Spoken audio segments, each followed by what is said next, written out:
What is up, Buffalo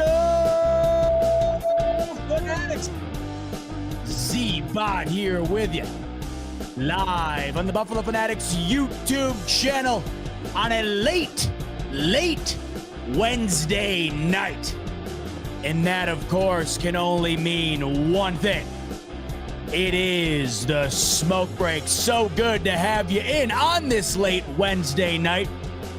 The night that recaps day one of the NFL season. Close to it, at least.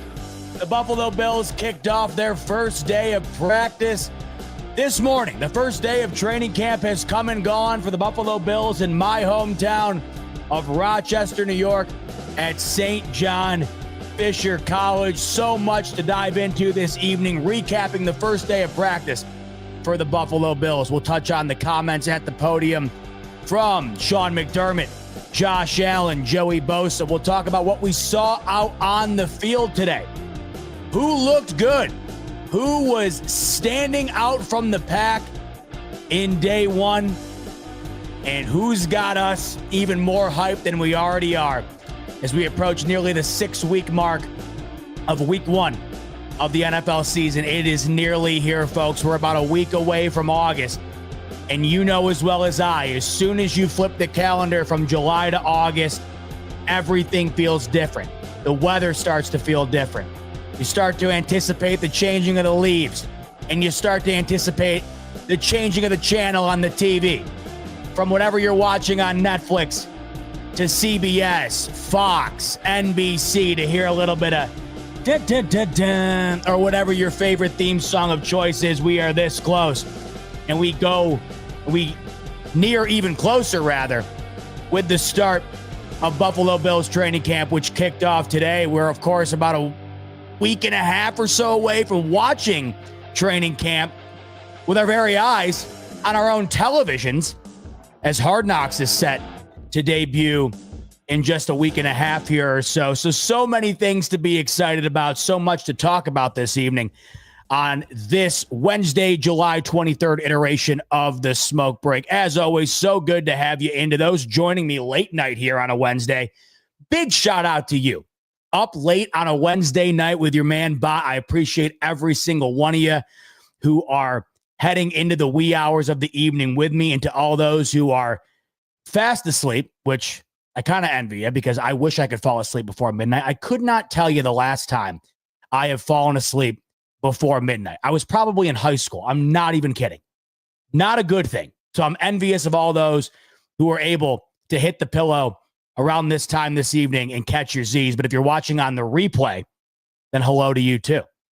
As mentioned, so much to dive into this evening with the first day of Buffalo Bills training camp being in the books. Let's take a look at the comments and see who is joining us on this late iteration of the Smoke Break. Shout out to Kyle who's joining in. Cody saying Zaddy Bot. Yes, sir.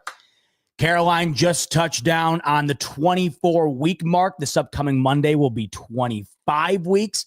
We're nearing the near. So August 10th will mark 3 months until Baby Bot is due. So as we veer even closer to the season, this is what's fun about our baby being due when it is. As we creep closer to the season, I'm creeping closer to being a dad. So a lot going on. But Zaddy Bot in the building with Cody Benz. Bill, I am in here as usual. Good to see you, Big Papa Bill. Richie Fresh joining us on a Wednesday night. Matthew's in the building. The Real, as always. Koala, Luis, and all of you lovely members of Bills Mafia joining me on the Buffalo Fanatics YouTube channel. Much love to each and every one of you. I saw somebody in here saying that they're clocking into work. Yeah, it was Cody. 10:30 show is life, says Cody. Just clocked into work. Throw that headphone in and get this show started. That's what I'm talking about, Cody.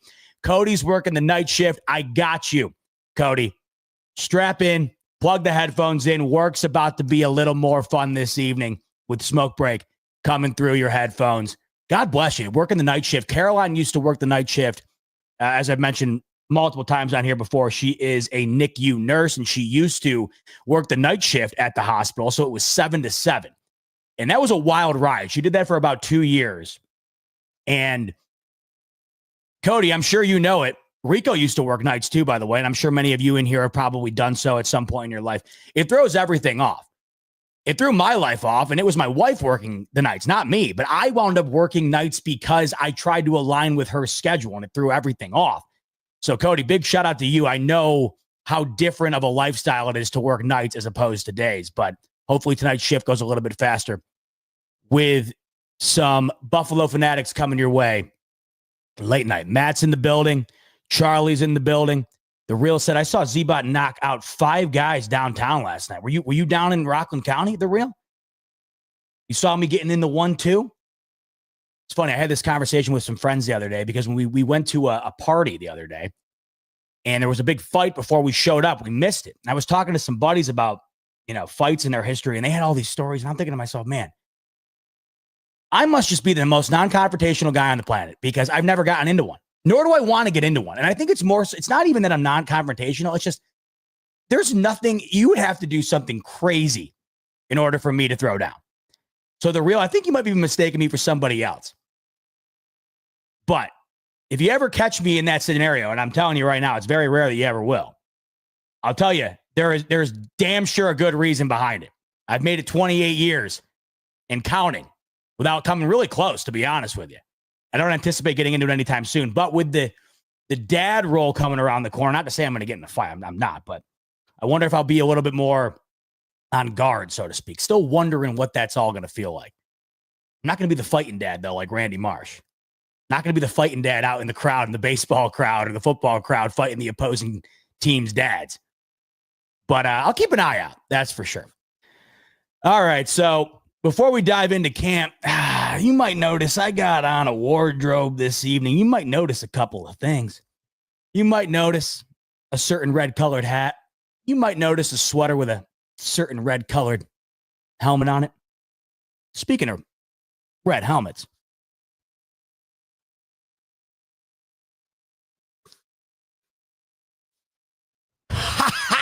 let's go, baby. Yes, yes, yes, yes, yes.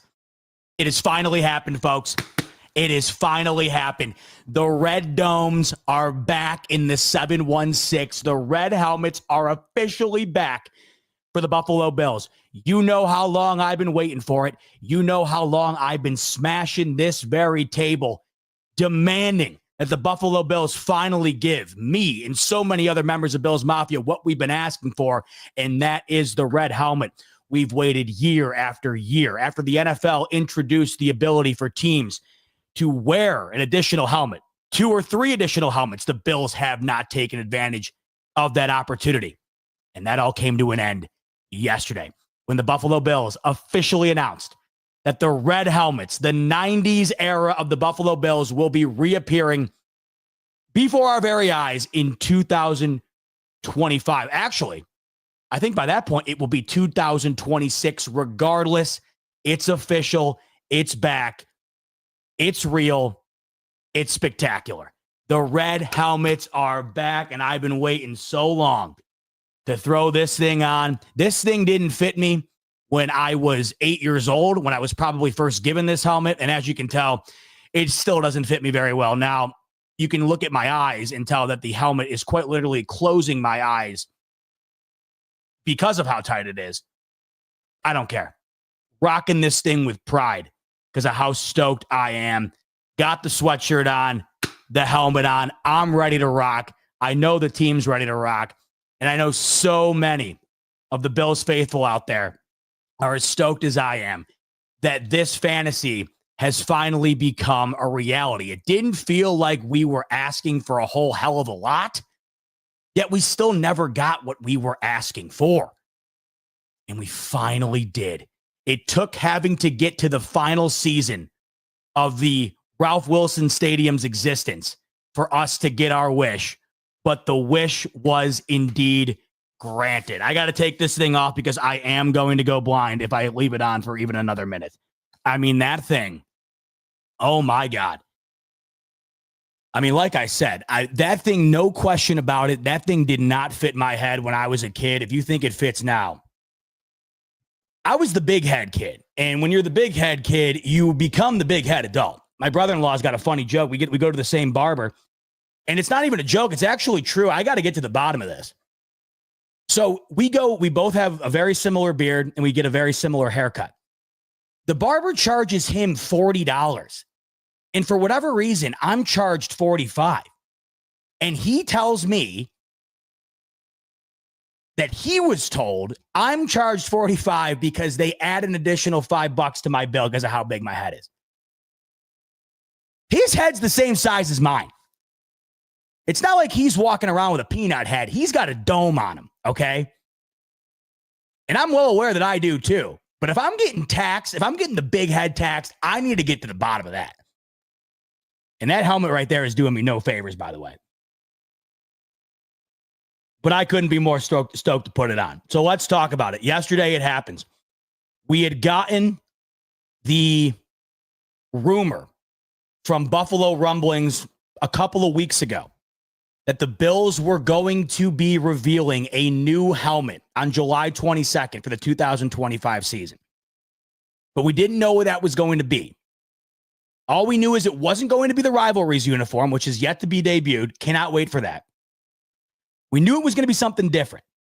And, of course, with it being the final year of the Ralph, many people, including myself, naturally came to the conclusion that the only logical answer for a new helmet for the Bills this upcoming season would be to bring back the red helmets as a way to pay homage to previous eras. And then a day or two before July 22nd, another rumor starts making its waves around the Bills Mafia Twitter sphere or the interwebs that are connected to the Bills fan base. And that rumor was that the Bills were not going to be revealing a red helmet in 2025. The Bills were not going to be bringing the red helmet back. Instead, it was going to be a helmet that we've never seen before. It was going to be silver, black, white, whatever. By the way, that's still in play. We have yet to see those Rivalries uniforms. So don't put it out of your mind that the possibility of the rumor going around that the Bills were going to be revealing some sort of silver and white helmet. Don't forget about that. I think that could still be in play. But we went from having the highest of highs in seeing the rumor come out that the Bills were going to get a new helmet. I, of course, like I like to do, jump to conclusions because of my just sheer desire to want to make it a reality. I jumped to the conclusion that that helmet is going to be the red helmet.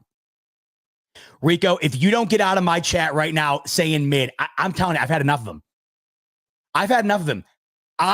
So I go to our group chat, me, Pierre, Bobby, Rico, right when this happens, and you guys all know me. You know how stoked I am. I can't explain to you why I wanted this so bad. There's something clearly wrong with me. Why I have an emotional affinity to a colored helmet is beyond me. I need to sit down with somebody and work that out in a session or multiple sessions. I don't have the answer to that. All I know is it's the truth. If there's one thing that I can admit to myself, it's that I'm in touch with my flaws. And maybe the flaw in this particular situation is that I am far too infatuated with a helmet. Rico, on the other hand, is far too infatuated with being a hater. He's far too infatuated with being a contrarian to my happiness. I go into that group chat as thrilled as can be, just stoked about it. He sends a voice message saying, he says mid. He says mid, just like he's saying here. Jumps into the group chat. Yeah, I don't know why everybody's going all awful about these. These are mid. Can you have a little fun? Have a little fun. This is fun. Be happy for me, if not for anything else. Be happy for all of us who wanted this to happen. Mid. I'd send him a red helmet to his address, although unfortunately, I think they'll bill me $200 to ship it over the Canadian border. That's why Rico's upset. He can't get his hands on it. That's why he's upset. I, on the other hand, the opposite of it. I am not upset. I am stoked. So we had that rumor come out from Buffalo Rumblings. They had an inside source that had told them a new helmet was on the way. And based on the way that they were wording it, ruling out the idea that the Rivalries helmet was going to be this debut, It seemed to be leaning towards a throwback. The Bills only have so many options. They've worn a white helmet in a bulk share of their history, including the last decade or so. The only other options you'd have to go with, and we went over this, the only other options you'd have to go with would be the OG helmets of the original Buffalo Bills. The origination of the team featured a silver helmet with no logo and numbers on the side in blue lettering. You had two choices here. It was either going to be that or it was going to be the red helmet. I mean, you really didn't have a whole lot to choose from here. The red helmet was the logical conclusion. When that rumor came out this past week that this wasn't going to happen, I couldn't believe it. One, because I wanted the red helmets to happen, and I was just upset at the idea that it might not happen. And two, I was confused. If it's not going to be a new helmet, and when I say new helmet, I mean, if it's not going to be a new design, a new color scheme, if it's not going to be that, then what the hell is it going to be? So I was frustrated and confused. But I went into yesterday saying, damn it, I'm going to hold out hope. I'm going to hold out hope that the Bills are going to deliver. And they were dropping Easter egg after Easter egg after Easter egg. They dropped that video of Josh Allen with New Era. And he had the red helmet phone on the desk. That was the one Easter egg. They were putting a bunch of new merch on the website, on the Bills store, that was alluding to throwback merch featuring the red helmet. That was another tidbit. Then on July 22nd, there was that photo posted of the dorm room at St. John Fisher with all the essentials and the bag having the red helmet in it on top of the bed, another Easter egg. And then the final Easter egg was Josh Allen reporting to camp, walking by a red Cybertruck. At that point, I'm like, oh, it's happening. There was also a small part of me that was thinking, though, if it doesn't happen and they're really just teasing the ever-living hell out of this to not do it, I'm gonna lose it. And then, boom. Mid-afternoon, July 22nd, the red helmets are debuted. They look mint. They posted that photo of Josh Allen wearing it. Now, I've seen some speculation online that this was a last-minute decision, and I kind of understand where the inception of that speculation is coming from, because all of these photos that feature the players wearing the red helmet, they seem Photoshop. I mean, I'm not a Photoshop expert, so I can't confirm or deny, but it doesn't seem like they did some sort of massive photo shoot with the players wearing the red helmet. You know, if you go and look at the Tampa Bay Buccaneers Twitter page, for instance, when they launched the throwback uniforms to pay homage to the 40th year anniversary of the team, they did a massive photo shoot for that. This didn't seem to be the case. And I just want to make it known, I could care less whether if it was a last-minute decision or not, or whether they did a photo shoot or not. I mean, I could really care. They did it, and that's all that I care about. Here was the photo they posted to announce it. And I mean, come on. If you don't like that, then I can't help you. If that doesn't bring a smile to your face, I got nothing for you. Look at that. It's mint. It's mint. I love it. It's kind of like Christmas is around the corner. You've been asking for the big ticket gift from Santa all year long. You're not entirely sure you're going to get it, but you've been a good boy. You deserve it. You've waited patiently. You've been asking for this gift for years. You think you're finally going to see it under the tree. And when you do wake up on December 25th and Santa leaves that big old box behind the tree with a big old bow on it, and you open it up and it's exactly what you wanted it to be, the feeling is unlike any other. This, in a weird way, felt like that. I don't know why I wanted this to happen so bad, but it did, and it did end up happening. Take a peek at it. I mean, it's gorgeous. It's gorgeous. Now, of course, this announcement does not come without its flaws, so let's talk about that. In the midst of my sheer excitement came a little bit of deflation when I came to grips with the reality that the Bills, yes, debuted and revealed and will be wearing the red helmets this upcoming season, but will only be wearing it once. The Bills announced that the red helmets are back, but they will only be worn once this upcoming season. And they will only be worn in the final regular season game of the year, Week 18 against the New York Jets, which just so happens to be the final ever regular season game inside of Ralph Wilson Stadium. Bittersweet here. Let's go back to the Christmas analogy. You get that gift you've been asking for years. Santa finally brought it. But once you open it, your mom looks at you and says, "Hey, Sonny, glad you love the gift. You get to choose one weekend to play with it, and then we're putting it back in the box." Come on. Come on. Like that quote from Uncut Gems, Kevin Garnett. Why would you show me something if I can't have it? We can have it, but we can only have it once. Beggars can't be choosers, but I would have chosen to wear that helmet more than once. And I would have chosen to wear it. I would have chosen to wear it at a different time. I mean, I would have chosen to wear it in a different setting that was not the final game of the year. Do I understand why they're doing that? Absolutely. The final game at the Ralph, you want to make it special. And in order to do that, you're wearing a throwback helmet. I get that. And because of that approach, it will be iconic. The only time we will ever see the modern day team wearing a red helmet inside of the Ralph will be that game. So from that angle, it's cool. But from every other angle, it really isn't. They should be wearing it week 1 against the Ravens and week 18 against the Jets. It needs to have one other game. I don't know if they can amend this. I don't know if they can add it, but if they can, they should. And once again, I hate to sit here and sound like a beggar. I hate to sit here and sound like I'm not satisfied with what I've been given. But to be 100% honest, I'm not satisfied with what I've been given. I want to see it more. Now that it's real, I want to see it more. Here's the biggest problem about this. If it was a game, if the final, say the Bills played their final 2 weeks of the season on the road, and say the final regular season game of the year was week 16 in a meaningful game, and they wore the red helmets then, I might think a little bit differently about this.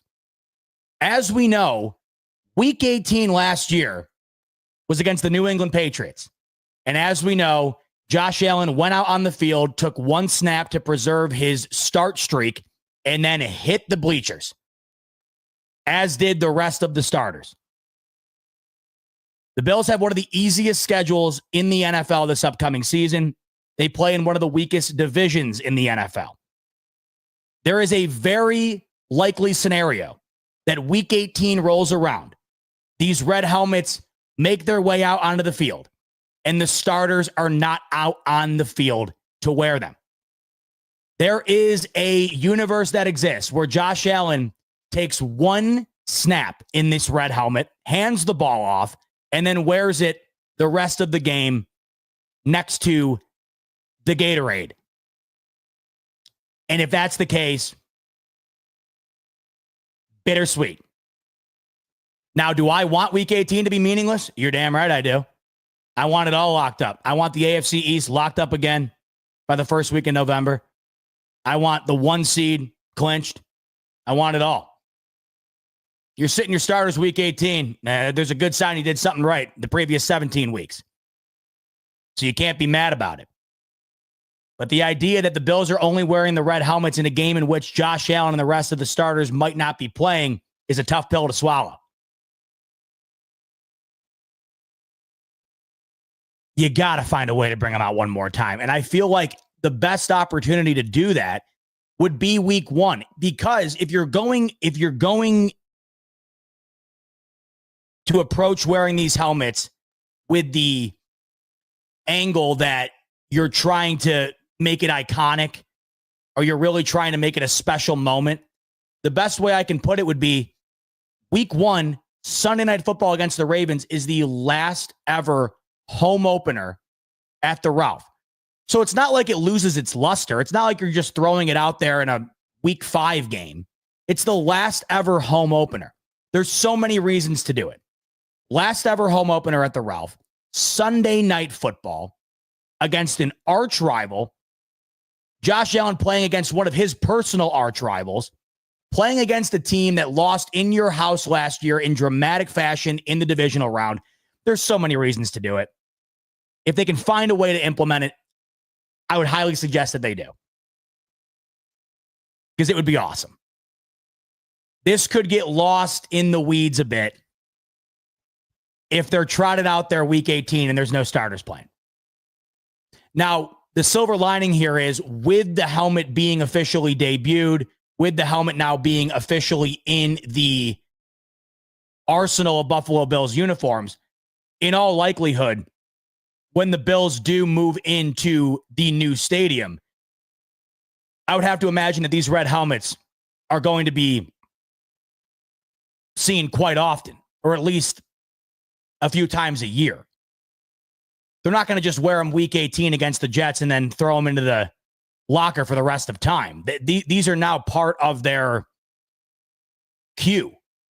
It's now within their uniform system. We will see these again, but we won't see them again until the season following this year. We won't see them again until the Bills are in their new stadium. So it was kind of like you get built up heavily with the idea that these are now real and the Bills are officially going to be bringing the red helmet back. But you do get knocked down a peg knowing it's only going to be once. It's not till week 18. It's against the Jets, who, let's face it, what are your expectations for the Jets this year? And it's in a game where that particular game very likely could be meaningless. That game very likely could feature the Bills B team as they rest up for the postseason. But once again, with that said, the red helmets are back. And I am fully aware that even though we, as of right now, will only see them once this upcoming season, we will be seeing them again in future seasons. Now, the announcement of the red helmets being back came with an additional announcement, which I thought was a great touch. The Bills will also be bringing back the alternate standing Buffalo uniforms, the throwback AFL uniforms that we have not seen for some time now. So the Bills will be bringing back that AFL style uniform that they wore a handful of years ago, and they will be matching that with the white helmet featuring the red standing Buffalo logo. That will be rocked twice this upcoming season. The Bills will be wearing that helmet in 2 games in 2025. Week 8 against the Atlanta Falcons, week 11 against the Tampa Bay Bucks. The cool thing about the week 8 matchup is that the Atlanta Falcons will also be wearing their throwback uniforms with the old school Falcons logo, red helmet, black top. So it's going to be a blast from the past. That's going to be an old school matchup. That's going to be really cool aesthetically. That's going to look awesome. So in addition to getting the red helmets back, we're also getting those throwback uniforms with the standing Buffalo twice this upcoming season. So we'll have 3 games that'll feature an alternate uniform. And that's not where it stops. There will be a 4th game against an AFC East opponent that will feature a never-before-seen uniform.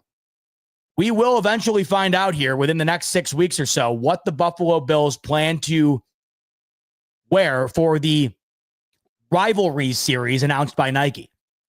So we'll have about a quarter of the season this year in which the Bills will be wearing a uniform that we're not used to them wearing, which is pretty cool. And I think that's a really cool way to send off the Ralph in the final year at that stadium. I can't wait to see what these rivalry uniforms look like. What's that going to be? It's going to be unlike anything we've seen before.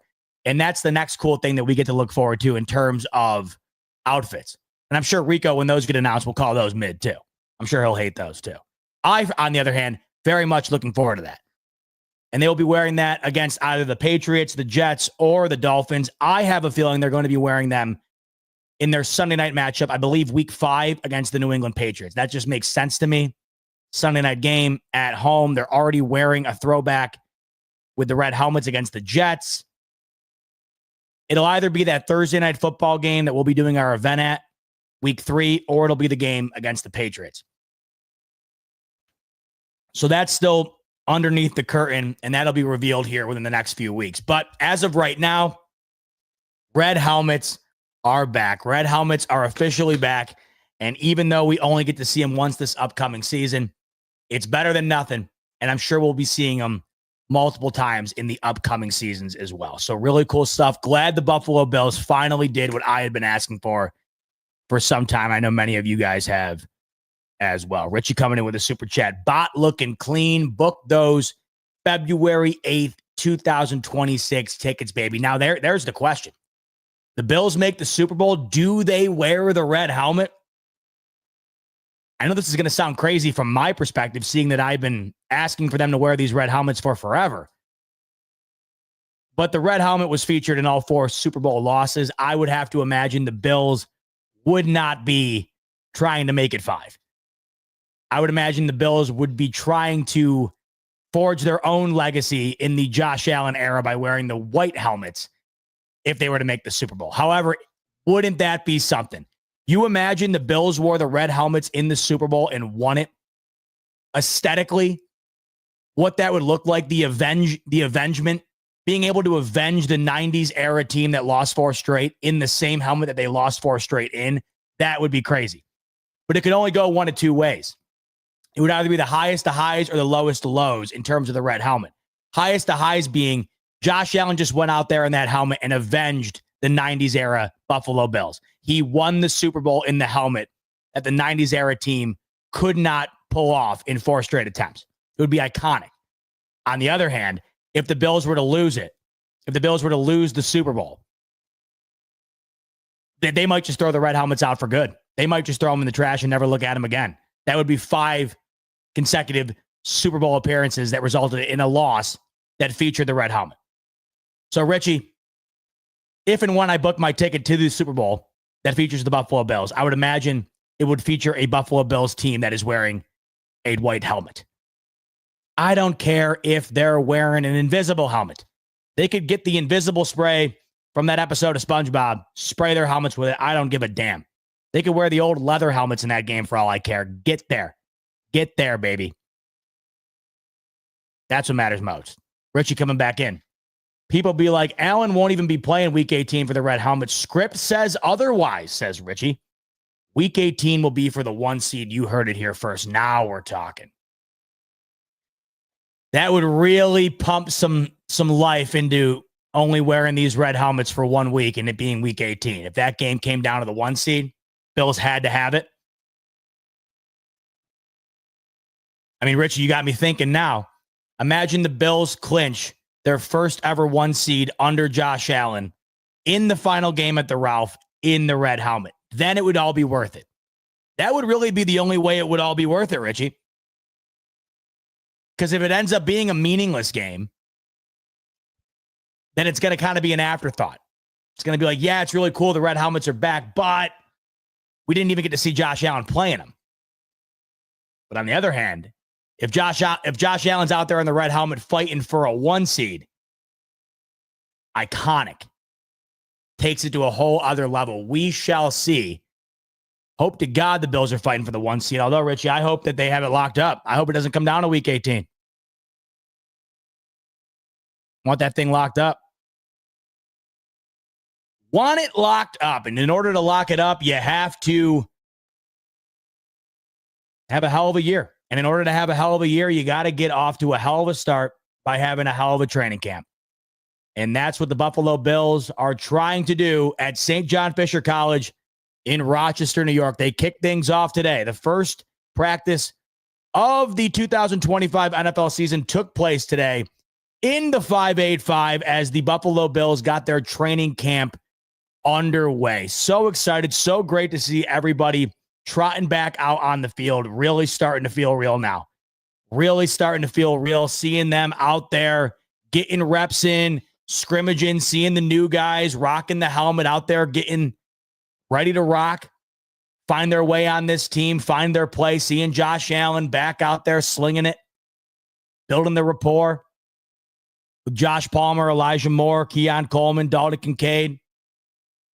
Great to see it. And they'll kick things off today and continue on for the next 2 weeks or so. It'll be featured on Hard Knocks.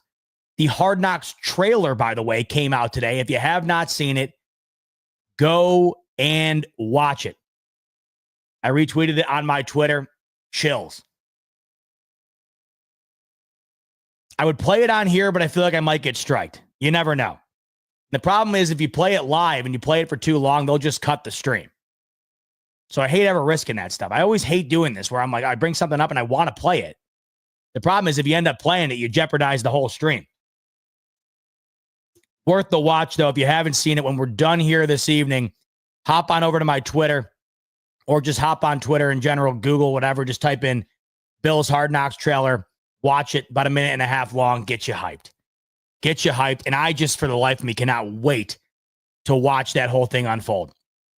And we'll be recapping every episode right here on the Buffalo Fanatics YouTube channel. You can be damn sure of that. As soon as every episode's done, I'll be hopping on here, recapping what we saw. But what we saw today was the first practice for the Buffalo Bills. We saw some key members of the organization take the podium and meet with members of the media for the first time, really all offseason or since OTA. It's been a while since we've heard from the nucleus of this team. So let's start there before we dive into what we saw at practice. Let's start with Sean McDermott taking the podium this morning, heading into his 9th season as the head coach of the Buffalo Bills, trying to continue to forge his path towards becoming the winningest head coach in Buffalo Bills franchise history. He currently holds the highest win percentage in franchise history, but he's a few years away from surpassing Marv Levy in becoming the winningest head coach overall in franchise history, heading into his 9th season. Hard to believe we are on the cusp of a decade of the Sean McDermott era, and that, of course, was really when the page was turned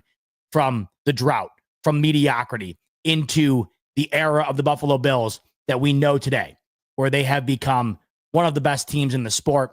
And not only one of the best teams in the sport, but one of the most entertaining teams in all of sports to watch.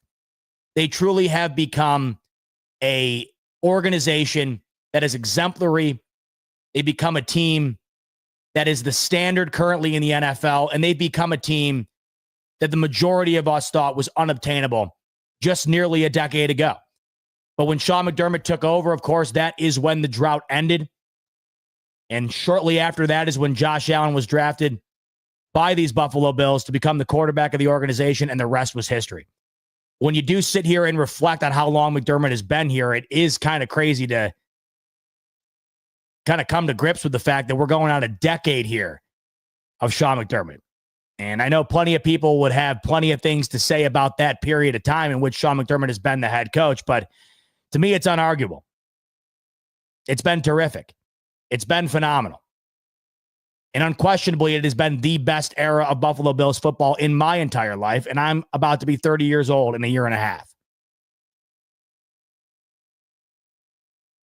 Heading into his 9th season, he's looking to pull off what they have not been able to pull off before, and that is, of course, getting a 1 seed, having a home AFC championship, winning that AFC championship, getting to a Super Bowl, and winning a Super Bowl. That all starts today. Sean McDermott took the podium, opened up by saying that he thought that St. John Fisher College was, quote, the best place in the NFL for training camp. Big shout out to Rochester. I love that. You know, not all these teams in the NFL make a spectacle out of their training camp. Some of these teams practice right where their facility is, near their stadium. The Bills are still one of those teams that take the show on the road, so to speak. And I love that because growing up in Rochester, having it being so close to Buffalo, it always felt like it was Buffalo's little brother, in a sense.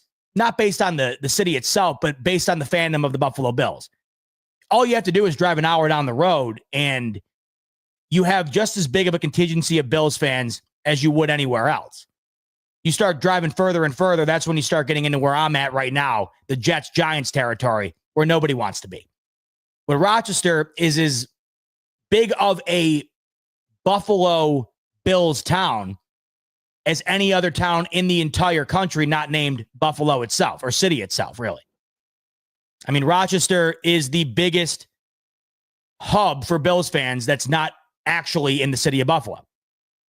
And I know there was a period of time where they were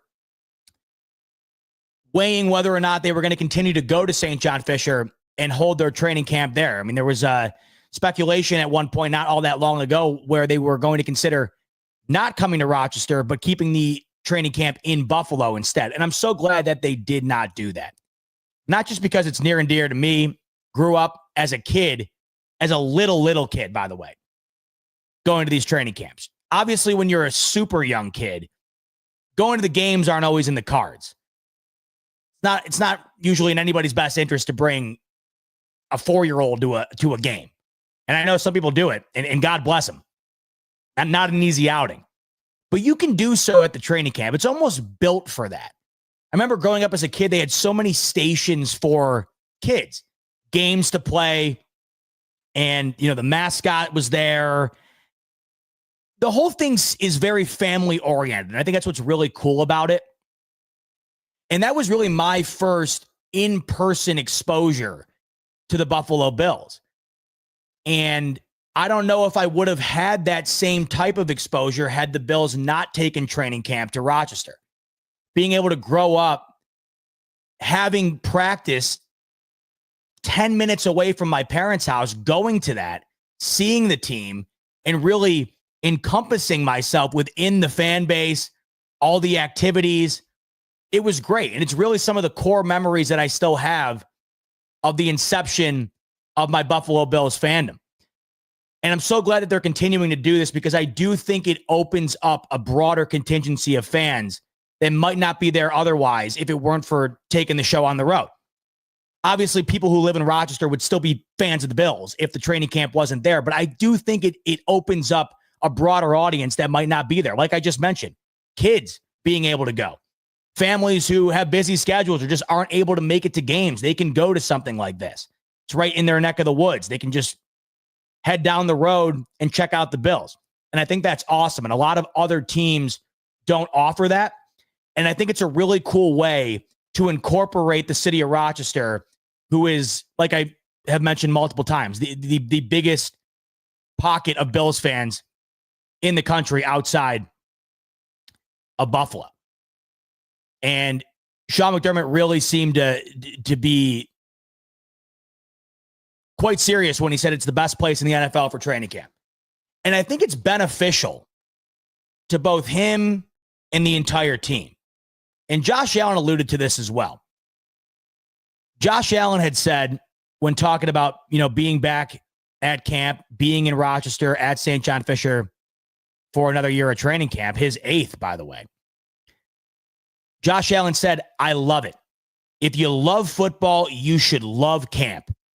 People have kids and want to be with their family. I understand that. But to accomplish our goal, this is a necessary step." I love that. Because if you hold training camp in Buffalo, at the end of the day, everyone's going back home. Obviously, all these players live in Buffalo, and it's just like another day at the office if they were to hold camp in Buffalo. Wake up at your house, hop in the car, drive to practice, drive home. This is a whole different ballgame. The Bills quite literally pick up and move to Rochester for 2 weeks. Every single member of the organization, from Brandon Beane on down. And Josh Allen said one thing in particular that really stood out. He said, every moment you're awake, you're around your teammates. And it couldn't be better put. There's no better way to build a culture. There's no better way to build camaraderie than that. I think back to my own personal college experience. Some of my best friends in my entire life I met day 1, day 2 of college because of 2 reasons. 1, they lived on the same floor as I did in the dorm. And 2, we had no one else. We had nobody else. You're there on your own, and every moment you're awake, you're around nobody that you know. Only the people that are there on that campus with you. And because of that, I was able to forge some incredible friendships, lifelong friendships. Every single one of my buddies that I met in college was at my wedding. Every single one of my buddies that I met in college, I still speak to every single day and have since we graduated. I've known those guys for 10 years now. I attended college. My freshman year was 2015. I have spoken to every single one of those guys every single day for 10 years. And there's no way that that would exist if I would have gone to college while living at home. Say living in Rochester, say I lived at home and went to Nazareth or St. John Fisher or the U of R. I would never have built the relationships that I did. I would never have had the experiences that I did had I not picked up, moved, and spent my time around the people that were around me every moment that I was awake. And even though the Bills are at camp for 2 weeks, these are all grown men who have their own lives, their own families, and will never be in this particular situation in any other setting other than training camp. There's nowhere else to go. Their families are in Buffalo. Their lives are in Buffalo. They are in Rochester for one thing and one thing only. That's practice. They got nowhere else to go, no one else to be with. And because of that, you spend all of your time together. And when you spend all your time together, you build friendships. You build camaraderie. The culture continues to strengthen. You get to know the guys that are new, the rookies, the new additions to the team. And it builds that nucleus within the team that might not show on the football field, but in a weird way does. Because when you are a closer unit, you play better football. When you know the guy next to you, his tendencies, when you know what they're going to do next, when you know what works and what doesn't, when you have a personal connection with your teammates, there's no question about it. You play better football. It might not be able to be measured in the stats, but there is no question about it. That leads to better football. And I think that that's why Sean McDermott likes it. And Josh Allen clearly alluded to the fact that that is why he likes it. You know, think about it like this. Back to the college analogy, you have so many of these new rookies. You imagine being a rookie in the NFL, by the way? Go back to when you went to your first day of college, or your first day at a new job. It's frightening. I don't care how much of a macho man you are, how confident of a person you are. It's frightening. You know nobody. You know nothing. You don't know what the hell to expect. The best way to get thrown into it and embrace it and become part of it is to be locked into it. And having training camp in a remote location is the best way to do that. These new bodies. I mean, you think TJ Sanders or Landon Jackson knows Deion Dawkins awfully well? Dawson Knox very well? No, these guys don't know anybody. By the end of these 2 weeks here, they will. And it'll feel as though the 2 weeks before the end of training camp were a distant memory because of how much they will build as a team being in this location. And I don't think that can be overstated. I truly don't. It might seem like a little thing. It's only 2 weeks. It's only an hour and a half down the road.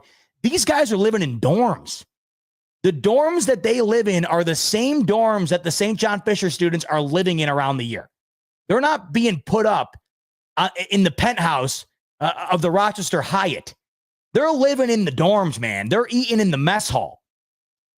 Josh Allen's playing Catan with the offensive lineman. I mean, you're back to college. And I think it's great. And I think that that is one of the cool advantages the Bills have over other teams that do not take their training camp on the road. So thought it was really cool that Sean McDermott opened up his press conference today addressing just how much he thinks,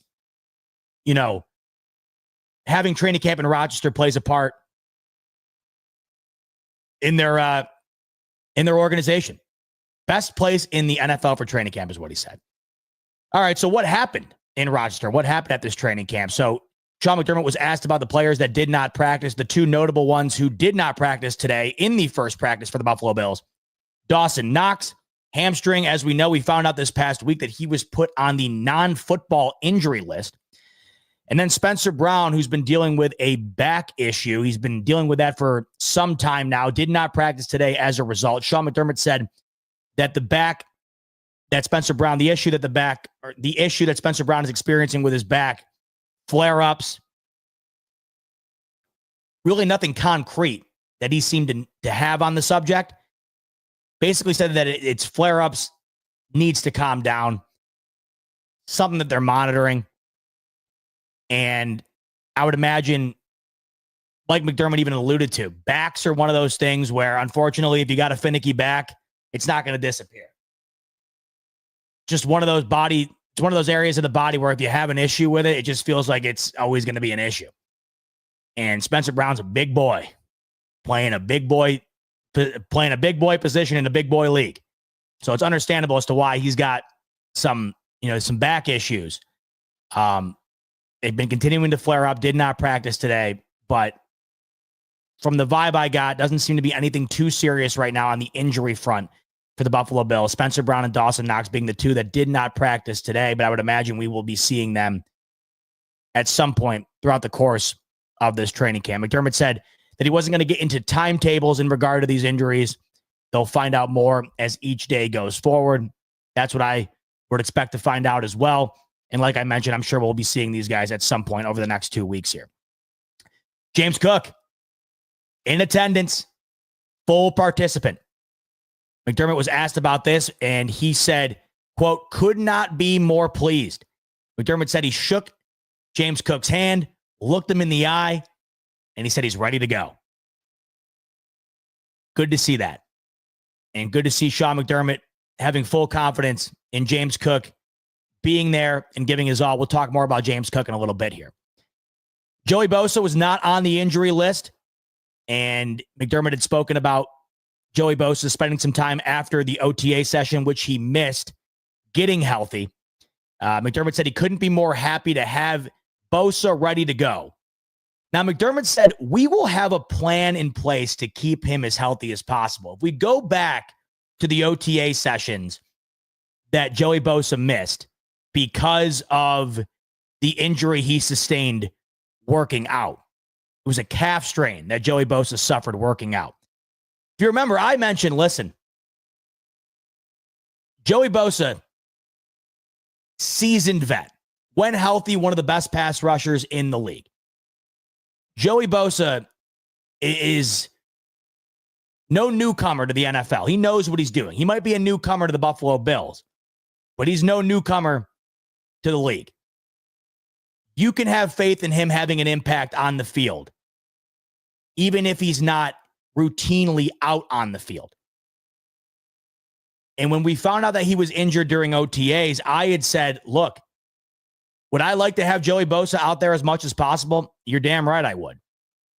But in knowing his injury history and in knowing the Bills' luck that they've had on that side of the ball with injuries, approaching Joey Bosa with caution in 2025 would be on my priority list.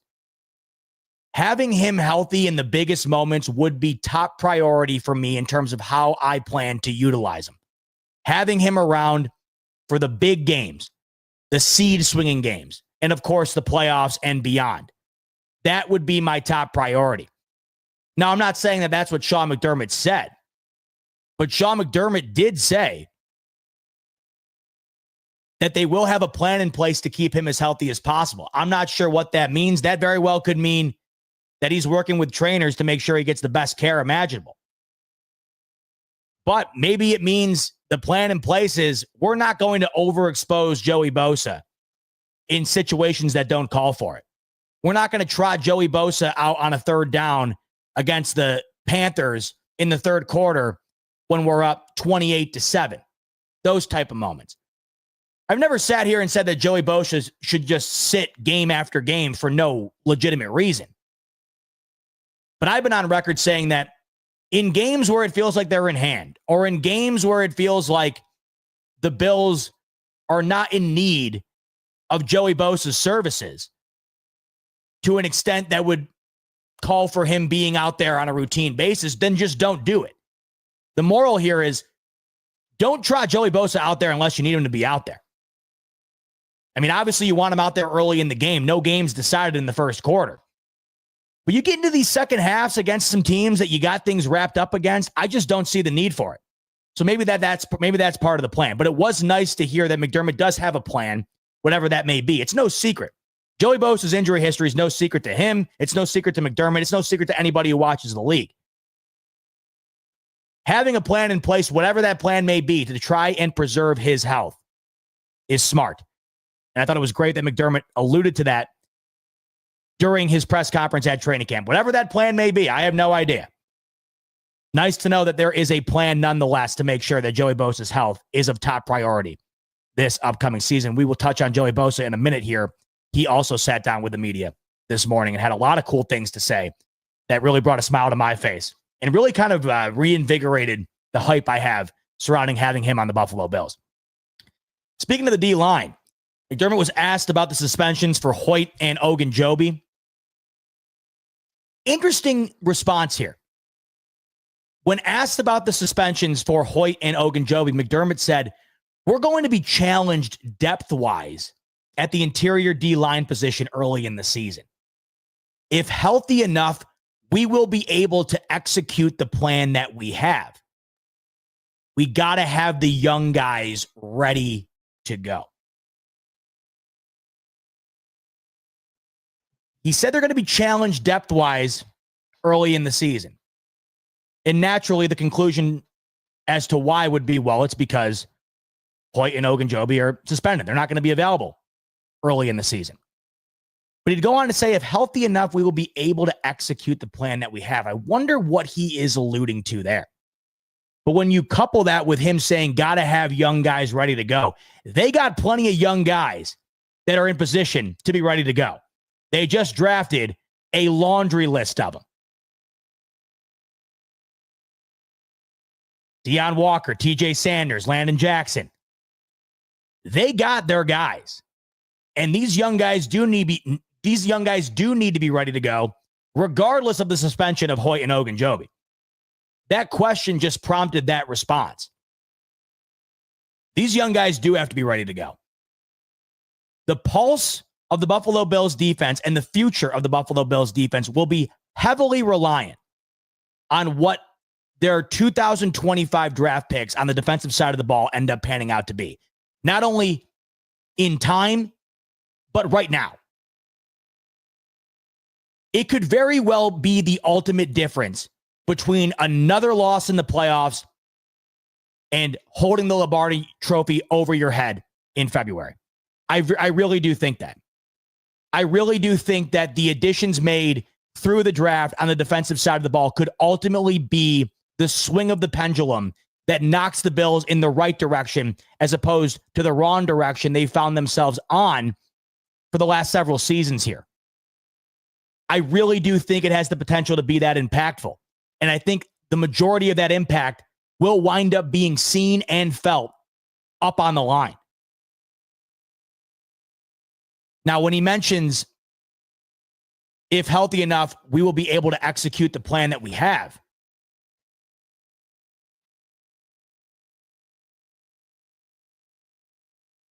If the Bills stay healthy on the D-line, they really do have options. And for the first time in a while, it feels like they do have some sizable depth on that side of the ball. You've added Hoyt. You've added Ogunjobi. They will be back after the suspension. You've added Joey Bosa. You've drafted numerous guys at the position. They got guys. Having those young guys ready to go is going to be a massive factor regardless of the suspension of Hoyt and Ogunjobi. In fact, you probably want to get to the point halfway through the year where the suspension to those two players isn't being discussed by anybody because the impact that the rookies are having is so profound that you're not thinking about the impact that Hoyt and Ogunjobi could potentially have, or the impact that is necessary from those two players in order for this Bills defense to head in a positive direction. Got to have the young guys ready to go, he says. And I would imagine with the amount invested on the defensive side of the ball this past draft, that is a massive emphasis of Sean McDermott's heading into this draft. Getting the young defensive players ready to go. Because the future of your D-line and the future of your backfield, the future of your defensive backfield, the future of your D-line is going to be reliant on the younger generation here. And if it does end up hitting, we saw what the Chiefs were able to transition into once Tyreek Hill left. The origination of the Patrick Mahomes, Andy Reid era will forever be known as a prolific offensive team that went through one of the greatest quarterbacks of all time, one of the greatest offensive minds of all time, one of the greatest tight ends of all time, one of the greatest wide receivers of all time. But Travis Kelce gets older. This offensive line starts to deteriorate. Tyreek Hill leaves for the Dolphins. And almost simultaneously, as the Chiefs' offense was on a decline, their defense was on the incline. And that wound up resulting in 2 Super Bowl championships and 3 straight appearances post Tyreek Hill. The Bills have been this close nearly every year with a defense that has not been as good as the Kansas City Chiefs defense has been. If these guys drafted to be the future of the team are able to have an immediate impact and a sustained impact, it could be the period of the Buffalo Bills. It could be the period of the Josh Allen era of the Buffalo Bills that transitions into a team that has a defense that you can rely upon nearly as much as you can rely upon a Josh Allen-led offense. If you really think about the amount of chips being put in the middle of the table on these younger players hitting on defense, it really is extraordinary. If it goes south, it's not good for Buffalo. If this younger crop of players, Cole Bishop, Landon Jackson, TJ Sanders, Deion Walker, you name it, Maxwell Hairston, of course, the first overall pick. If these are swings and misses, I don't care how great Josh Allen is, you're not going to be able to consistently overcome a full generation of defensive talent that went to the wayside. However, if these guys are home runs, if Maxwell Hairston shores up the cornerback position, Cole Bishop shores up the safety position, we get superior pass rushing capabilities out of even one of the 3 guys drafted to do so. We're talking about a whole different Buffalo Bills team here than we're used to. And not only do we get that now, but you're getting that for the next decade. This is how much is being put on the shoulders of this next generation of the Buffalo Bills defense. It's a massive gamble. And it was a gamble that had to be made. It wasn't a risk. The risk had to have been taken. It's not like Brandon Beane threw his chips in the middle of the table because he was, feeling frisky. The chips were essentially put in the middle of the table for him. They had no choice. When you allow 32 points to the Chiefs in the AFC Championship after they had not scored more than 30 all year long, when you're allowing nearly 30 points per game in the postseason, your work's cut out for you. And you know exactly what you have to do in order to help get this team to the next step. You got to draft on the defensive side of the ball. You have got to add personnel to try and overcome the previous weaknesses. But it's a gamble nonetheless, and it could go one of 2 ways. I like to think of the possibilities that could come about if that gamble ends up paying off. Having these young guys ready to rock this upcoming season is going to be crucial. And if they do get the most out of them, I just genuinely think it could ultimately end up being the difference. Because we're not talking about one guy that we're relying on here. It's not like the Bills went and drafted Maxwell Hairston in round 1 and then drafted 2 offensive linemen, 2 wide receivers, a running back. I mean, they went all in defensively. It's not like we're relying on one new addition on the defensive side of the ball to be the massive swing the Bills need. I mean, we have multiple swings here. We got a first-round corner. We got a second-round D tackle. We got a third-round D tackle or edge. You got a first-round corner. You got a second-round D tackle. You got a third-round edge. You got a fourth-round D, you got another third-round D tackle. They're putting their money where their mouth is on the defensive side of the ball.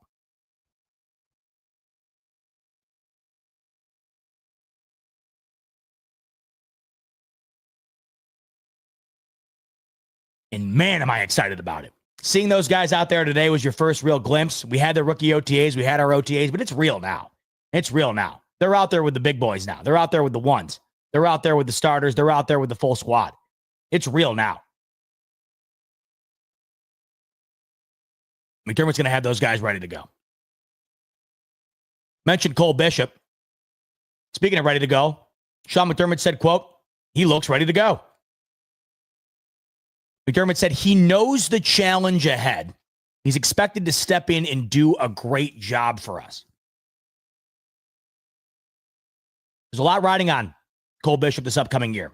If he ends up being as good as we hope he can be, pair him with Taylor Rapp once again.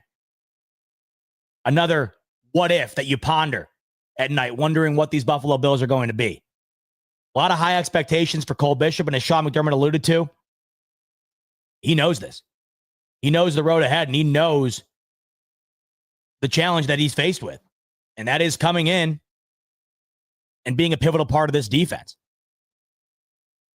McDermott said he looks ready to go, and he's hopeful that he's going to do a great job for him. Maxwell Harrison, the first-round corner. Hamstring issue during OTAs, as you might remember. McDermott said they're going to be smart about the hamstring, make sure to monitor it. But he's looking right now for Harrison to get settled in and play fast. And playing fast is one thing Maxwell Harrison can do. When we talk about what went down at camp today, we'll touch on what Maxwell Harrison did. He had one of the bigger standout plays of camp day one. Moving on to what we heard from the podium, let's go to Joey Bosa, who sat down with the media this morning. He spoke about the injury that he sustained around OTA time, the calf strain that he suffered while working out. Joey Bosa said, quote, I don't even think about it anymore. So even though that happened about a month or so ago, it's done. It's over with. Joey Bosa's moved on. It's not bothering him. Joey Bosa said he feels as good as he ever has. He feels tip-top, and there's nothing bothering him as he gets ready to head into becoming a part of this organization after leaving the LA Chargers and after being with that team for a very long time. Now, you know I love a culture conversation, and I particularly love when veterans go from one organization to the Bills and are emphatic on what their experience is with the Bills and how it kind of correlates back to what their experience was prior. I love reading into that because I think it's a really good way to identify just what the Buffalo Bills have built under Sean McDermott over the last near decade here. Now, Joey Bosa, remember, yeah, they have Harbaugh as their head coach now. Jim Harbaugh takes over, and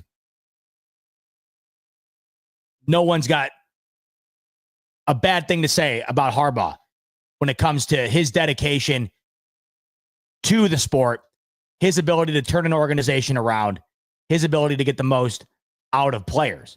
He's won everywhere he's gone. And Jim Harbaugh took that Chargers team from being a team that had to fire their head coach and their GM to a team that was in the postseason a season ago. And I know that might seem like a low bar, but the bar has been quite low for the Chargers, and it shouldn't be that low when you have a quarterback like Justin Herbert. So Joey Bosa is asked about the transition here from the Chargers to the Bills. What's his impression been like? First thing he alludes to is the culture. He says culture, just like everyone talks about. You can feel it. Walking down the street, in the building, Joey Bosa says the culture that the Bills have built is palpable. He feels it everywhere. He's already loving the fan base. Obviously, we embrace everyone, and Joey Bosa, no exception.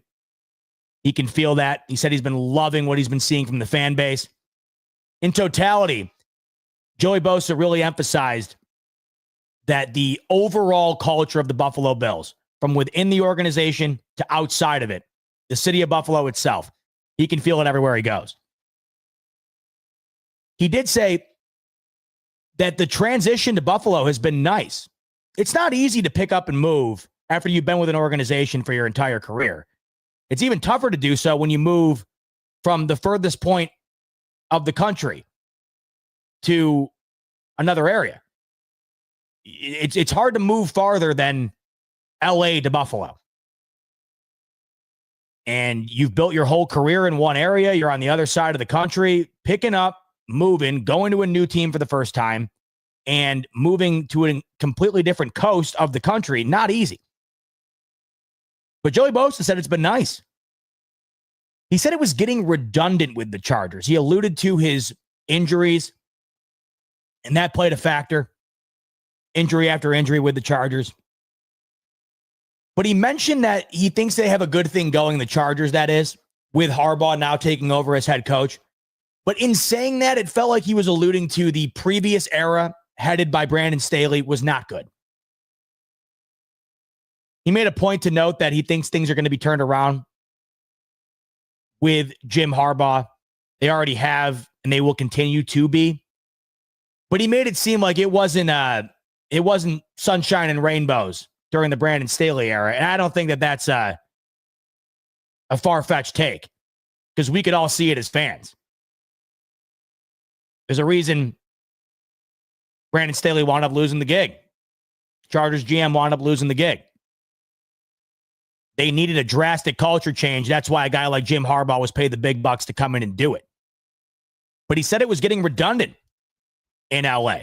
And it feels like it's a refreshing new start for Joey Bosa, which I love to hear. Because a guy of his caliber at this stage of his career with his injury history needs to find something to rejuvenate himself, really needs to find a way to reignite the spark. Because if that spark is reignited, we know what that can result in. One of the best pass rushers in the league. And based on him saying that it's been nice getting a new start, that it was redundant in LA, that he can already feel the culture around him in Buffalo. He even mentioned that moving to Buffalo has been a pleasant surprise. He said he has a yard now. He's got geese in his backyard. The fans are amazing. He seems to really be taking it in stride moving to Buffalo. And he really seems to be enjoying the process.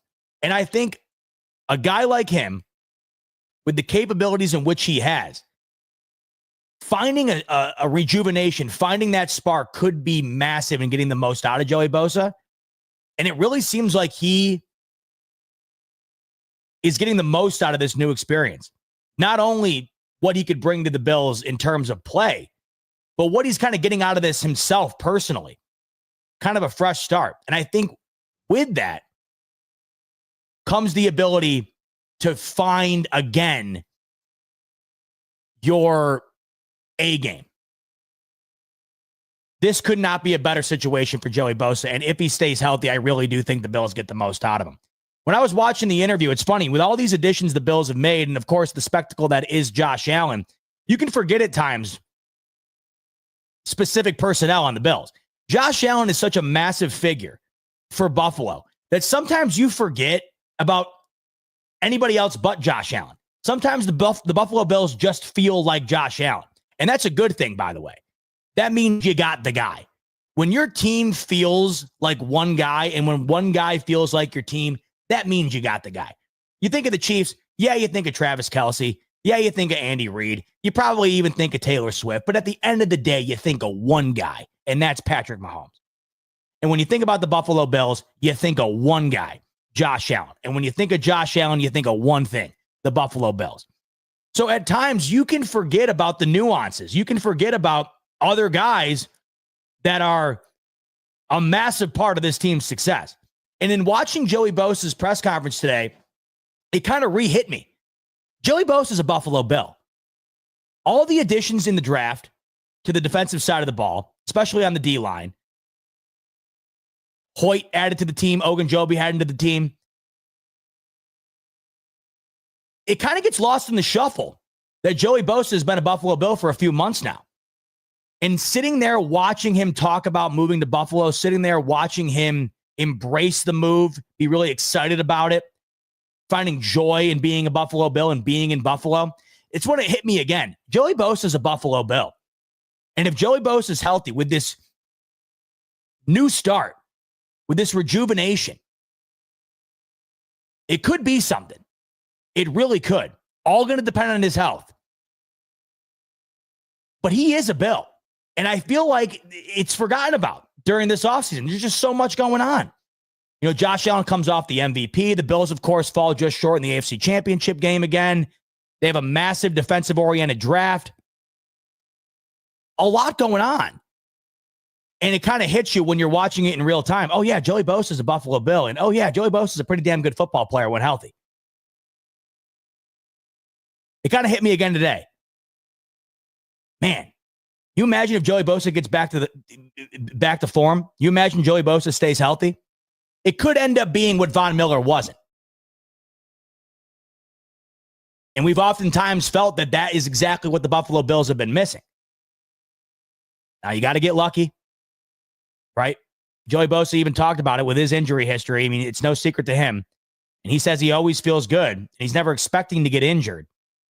But things are out of his control. Things happen. It's a violent game. But he's healthy now. And it's funny, he even said that, he pretty much said that getting hurt when he did during the OTA session there, pretty much what I said and what a lot of us said. Better now than the middle of the season. That's pretty much what he said too. Better now than the later stages of the year. And one thing I thought was interesting that he brought up, he was able to find the silver lining in sustaining that calf strain around the time the OTAs were going down. He had said to the media that he was able to build a relationship with the training staff. And I never really thought about it like that. Having pulled his calf at that time obviously paved the way for him to get in tune with the training staff in a way that he probably wasn't anticipating, because of course he wasn't anticipating to be hurt. But having that calf strain that was nothing major allowed him to really get involved with the training staff, get to know them, build a plan, and be able to have that in place to make sure that his health is sustained throughout the upcoming year. So I thought that was an interesting point that he made, because even though you got injured, you were able to find the benefit in that. And that's one thing that I did not think of, but it's certainly something that he made sure to note. And interesting nonetheless, a benefit to Joey Bosa here that might not have been had if he were to have not have sustained that calf strain. Joey Bosa mentioned one thing to the media that I thought was awesome. And it goes back to the whole idea of the culture that the Buffalo Bills have built, the culture of Buffalo in general. What he said here really nails that home. Bosa said, here in Buffalo, guys hang out with each other. He said he's probably hung out with these guys outside of football more in the 6 weeks he's been here than maybe any other time in his career. Think about that.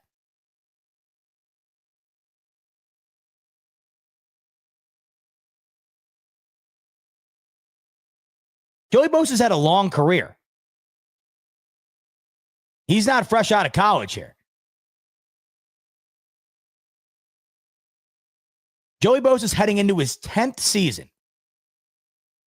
And he told reporters that here in Buffalo, he's probably hung out with his teammates from the Bills more in the past 6 weeks than he's hung out with any other teammates at any other point in his entire career. And mind you, he spent his entire career with the Chargers. He was the big man on campus. He was the guy. He's one of the staples of the organization, yet he still wasn't hanging out with dudes. Kind of goes to show you where he's coming from and what he's now a part of. And it brings it full circle. It brings home the point that the Buffalo Bills have one of the best cultures in sports that is ultimately translated into them becoming one of the best teams in the NFL. It's stuff like that that really shines a light on it. The guy spent 9 years in LA. He was the top dog there for pretty much the duration of his entire career with the Chargers. Yet a 6-week stint in Buffalo has resulted in him spending more time with teammates than he has with any other teammates with the Chargers his entire career. That's not by accident. That's built within the building.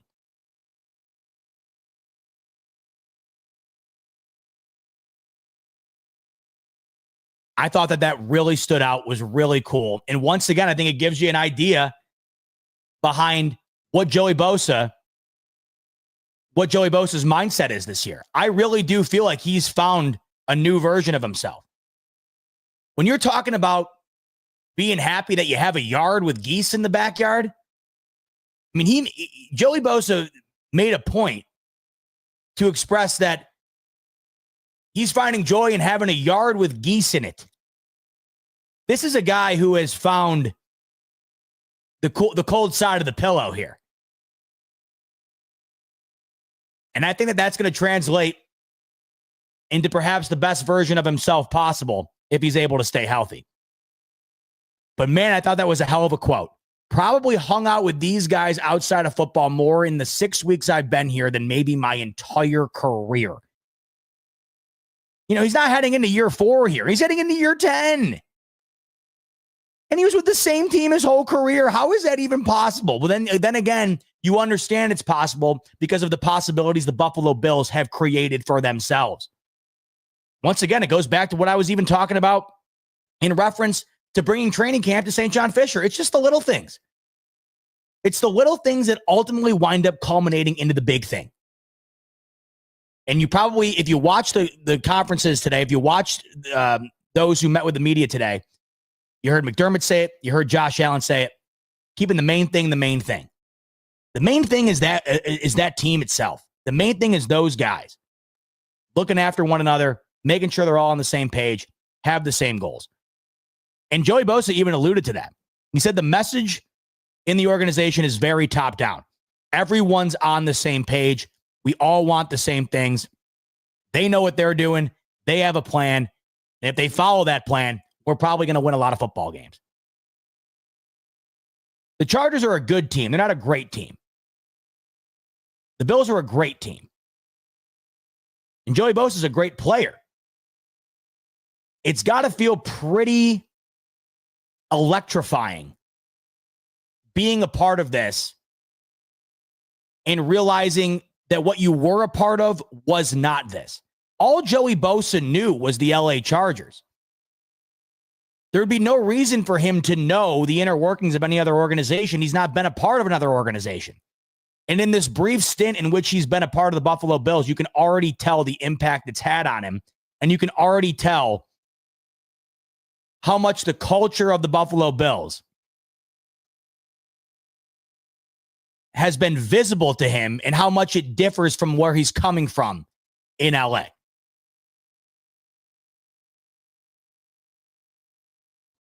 Joey Bosa also said, quote, "It's fun to be around a bunch of guys who want to win and know how to win." I've referenced this before.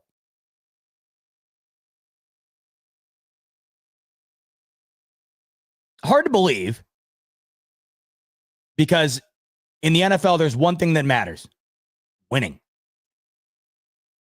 But for a lot of players, playing in the NFL is their job. And winning is secondary. And for some players, winning isn't a major focal point of theirs. Now, I'm not saying Joey Bosa said that was the case in LA, but he's saying it's the case in Buffalo. Undisputably. He's saying that what they got in Buffalo clearly aligns with the goal that we all have as a fan, and that is winning games and getting to the top. Everybody in that organization has the same goal. And everybody wants lives and breathes that goal. Fun to be around a bunch of guys who want to win and know how to win. And once again, that stems down. That stems through the whole organization. When everybody wants to win, when everybody's motivated, when everybody knows how to win, they have experience. One of the winningest organizations in the NFL over the last half decade.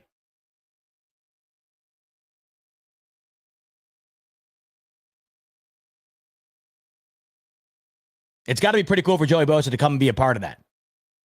And it very much seems as though it's not lost on him. So it was great to hear from Joey Bosa. Really excited to have him on the squad. Really excited about the potential of what he could be bringing to the Buffalo Bills defense. What's Signified saying? The culture talk is overrated. The culture is Josh Allen. Take him off the team, and McDermott's culture isn't getting us more than 8-9 wins. I mean, Signify, come on. We could do this all day. Take Lamar off the Ravens. Yeah, they're probably still a playoff team. They were without him. But, I mean, other than the Terrell Suggs, Ray Lewis defensive era of the Ravens that may have featured one of the greatest defenses of all time, what were the Ravens with John Harbaugh? They were like the Steelers. Bounce into the playoffs, hope to win a game, you're out. You take Lamar Jackson off that team right now, anybody looking at them as a threat? You take Mahomes off the Chiefs, anybody looking at them as a threat? The Bengals couldn't even make the playoffs with Joe Burrow. Take him off that team. What are they? They're the Panthers. I'm not arguing with you that the Ravens would be a better team than the Bills without Lamar Jackson, as you're alluding to. They have Derrick Henry. They've had a team in the past, unlike the Bills, where without Lamar Jackson, they were able to win, but they were not winning anything substantial outside of course, an era in which they had one of the greatest defenses of all time. I think that the approach of looking at the Sean McDermott era through the lens of him being solely reliant on Josh Allen is just a bit too convenient, because I think you could look at that. You could look at any team that way who has a top quarterback. This is why Eagles fans get so upset when people don't have Jalen Hurts in the top 5. I would take that as an Eagles fan as a compliment. You know how incredible it is to be able to basically walk to the Super Bowl and then walk to winning it with a quarterback that many people don't think is a top 5 quarterback? Meanwhile, you got the Bills who can't get to one. You got the Ravens who can't get to one. You got the Bengals who can't win one. And those 3 teams feature 3 of the top 4 quarterbacks in the NFL. Yeah, some teams you remove the quarterback, they'll be just fine. But if that's the case, it probably means you don't have a very great quarterback. And if you have a very great quarterback, you're going to succeed. And if you have a very great quarterback, it doesn't mean that you don't have a good coach.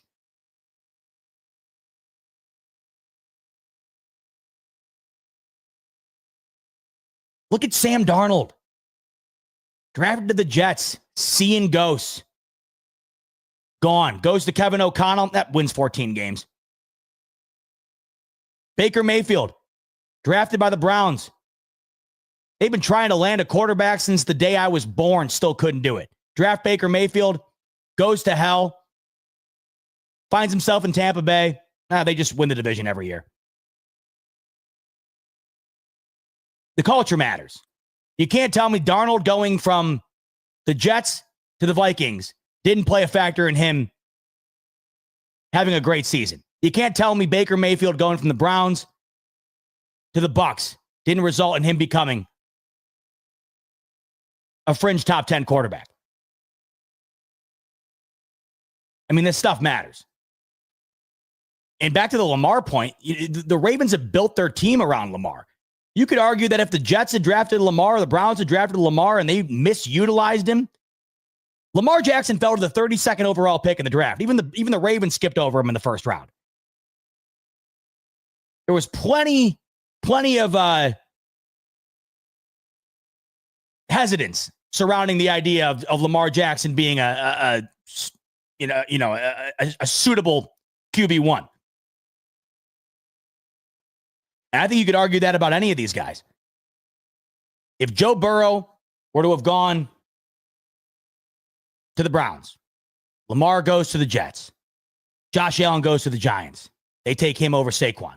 Are we talking about those guys today the way that we're talking about them if they were on those teams? I don't think so. And once again, Sean McDermott ended the drought without Josh Allen. Yeah. Did they barely get in? Sure. Did they lose to Blake Bortles in the Jacksonville Jaguars? Yes. Did they end the drought that was going on near 2 decades long? They did. Did they get to the postseason for the first time since I had a conscience? They did. And you can't tell me Sean McDermott did not play a role in that. And you can't tell me in moments like this where you hear Joey Bosa raving about the culture. Cole Beasley gets brought in from the Cowboys, who have the best facilities in the nation. He's raving about the Buffalo Bills.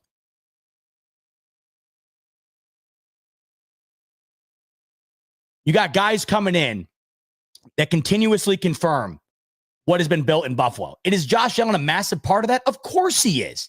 Of course he is. He's the main part of that. But I do not think the Bills are who they are from an organizational standpoint if it wasn't for what Brandon Beane and Sean McDermott have done in laying the foundation in order for this team to succeed from within.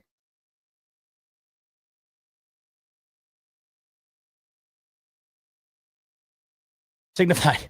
He's saying the ending of the drought was the result of a miracle play from a bad Bengals team. I'm not denying that. At the end of the day, they still got in. We're talking about 16 years prior to that where they didn't have anything go their way. They weren't even positioned to get in.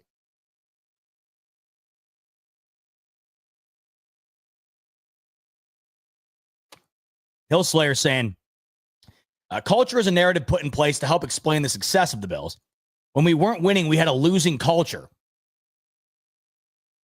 which was the opposite of what we currently have. Yeah, well, Rex Ryan, Dick Duran, Mike Mularkey. I mean, were these the ultimate example of culture builders to you? I mean, I don't think so.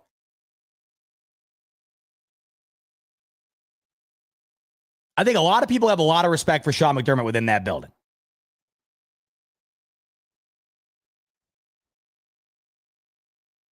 But I'm not naive in knowing that they would not be close to what they were or what they are if it weren't for Josh Allen. It would be dumb to say so.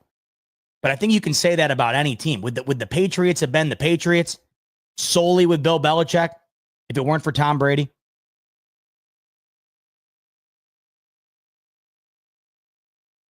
This is where you get into this debate, and this is where ultimately the debate between who's more responsible for the success, Belichick or Brady, comes into play. Right? The problem with the Bills is that when they haven't had success, it's not blamed on Josh Allen, mainly because he hasn't been to blame, so it just goes on to Sean McDermott. But getting to the point in which they even have the opportunity to come short has still been in large part due to what Sean McDermott has helped build within the team. And I do think that there's a reason outside of Josh Allen why being a Buffalo Bill nowadays is something people want to be, as opposed to a decade ago, something that many players, whether it be a draft pick, a free agent, wouldn't want anything to do with. Josh Allen, yes, the main piece of that puzzle. But what the Bills have built from a franchise perspective, I still do think has a lot to do with what Brandon Beane and Sean McDermott have done from the top down. Let's talk about Josh Allen. He was at the podium this morning. He mentioned that he's going into year 8. Crazy to think about. And man, is it crazy to think about. It is crazy to think that Sean McDermott is heading into year 9 on the cusp of a decade with the Bills. Josh Allen's a year shy of that. And that is wild. It still does feel like at times Josh Allen was walking across the stage, grabbing the jersey from Roger Goodell last week. And here we are heading into year 9. Or year 8, excuse me. Here we are heading into year 8 of the Josh Allen experience. And it probably hits him, I would imagine, as it hits all these guys when they do show up back to training camp. It probably hits in that moment where you're like, back here again. And man, I've been doing this for 8 years now. I mean, 8 years is no brief period of time. 8 years ago, I was a sophomore in college, I think. I'm going to be a dad in 3 months. A lot changes in 8 years. A lot. And a lot has changed for Josh Allen over 8 years. Went from a guy that many thought was drafted too high, a guy many viewed as a project, a guy many people thought had a high ceiling, but had a very, very high floor. Or excuse me, a very low floor. Within 8 years, Josh Allen goes from a guy viewed as a project out of Wyoming to an MVP and undoubtedly one of the best players in the entire league. He goes from a guy that couldn't get a college scholarship to a guy on national commercials, a guy that you can't not reference when talking about the modern day of the NFL. Crazy what can happen within that amount of time. But it has been a long amount of time. And Josh Allen's getting no younger. He knows it. And we know it too. That's why this year, of all the years, it feels like it's even more important than ever because of the way things have aligned. The schedule being weaker than usual. The AFC East, of course, being as down as any division could probably be in the sport. Josh Allen being in the prime of his career, not only from an overall playing standpoint, but from the maturity level, the decision making. All these things are coming together. And it probably hits him like it hits all of us. More, of course. He's the one living it. Man, I'm sitting here. This is my 8th trip up to St. John Fisher. Crazy how time flies. Even with the amount of years he has spent heading up to St. John Fisher for training camp, Josh Allen still said the nerves still hit you. In particular, probably because he was mic'd up for Hard Knocks. He said he can't say everything he wants to say. And he wants to make sure that everything he does say would be okay with his mom, which I thought was funny. I wonder how much that weighs on the conscience of these guys, knowing that they have a mic on and that they are going to be broadcasted to the masses on HBO. Now, luckily, HBO, you can say and do whatever you want. It's not like you're on PBS. You can let a couple things fly. But you're still aware of the fact that you are being filmed, you are being recorded, you do have a mic on, and everything you say and do is going to be watched. Probably does feel a little bit odd. And that probably translated into the nerves that Josh Allen was experiencing this morning. But he did say in terms of the Hard Knocks, this is what a good organization looks like if people get to take a look under the hood of that. And McDermott alluded to the same. McDermott was asked about the Hard Knocks situation, and he said it's what happens when you have success. And the increased noise is going to be good practice for this team to be able to hone in on their ability to focus. And this is how I had viewed this thing from the inception. When the Bills were announced as the team that was going to be featured on Hard Knocks, there were a lot of people, the Bills need another distraction like they need a hole in the head. The Bills are trying to win a Super Bowl in this window of Josh Allen's career. The last thing we need is a camera crew following him around to throw him off course. And the whole time I'm thinking to myself, it's going to change nothing. If you're a good organization, you're a winning organization, you're a determined organization, having the HBO film crew at the field is not going to throw you off your path. If it does, you're not as good as you think you are. When the bright lights come on, that's when the best rise to the top. The Bills have done that. That's why they have been on primetime about as much as any team not named the Dallas Cowboys since Josh Allen's become the quarterback. Oh, see, Bob, they lose. They lose in the biggest moments every year. They're a hell of a good primetime team. There's no denying that. The Bills are good when the lights are bright. And there's no reason to believe that they're going to deteriorate even one iota because HBO is hanging out on the field, filming practice. And I had that viewpoint from the beginning, and I knew the second that the Bills were announced to be the team that was going to be on Hard Knocks, that plenty of people were going to find a problem with it. Enjoy what we have going on here. Enjoy the fact that the Bills are good enough and entertaining enough and have a quarterback famous enough, talented enough to be desired, to be the team that people want to watch, to be the team that the NFL wants to feature on its flagship television show. It's a good thing. And I'm glad that McDermott and Josh Allen see it through that lens as well. Because even though it's probably annoying for them having to do interviews and put the mic on and have the cameras on them, it's probably annoying. Would they sign up for it if they had a choice? Probably not. But they're taking the glass half full approach here, and I'm glad they are. And McDermott has said this in the past in talking about Hard Knocks, where he's saying, I think it's great that the fans get to experience a little bit of what we got going on here. And that's how I view it. I think it's awesome. We have gotten to watch the Bills build themselves up to what they are now ever since Josh Allen's been drafted. But we only get to see so much. And Hard Knocks really does give you that exclusive look that only one team really gets to put on display each and every year in being featured on the show. And year after year, the team featured on the show has almost always been a bottom barrel organization. But ever since the NFL made the switch from requiring teams featured on Hard Knocks to have not made the playoffs the year prior to any team of their choice now, I think it's no secret as to why they immediately went to the Buffalo Bills. And that's because of a multitude of reasons. Among all of them, the biggest one that matters the most to the NFL is, are people going to watch this? And are they going to be entertained? Are they going to want to tune in? And you choose the Bills for the same reason the Bills are chosen to be on as many primetime games as they are every year. It's because people want to watch. It's must-see appointment television when Josh Allen and company are on the screen. And I think Hard Knocks is just one more example of that.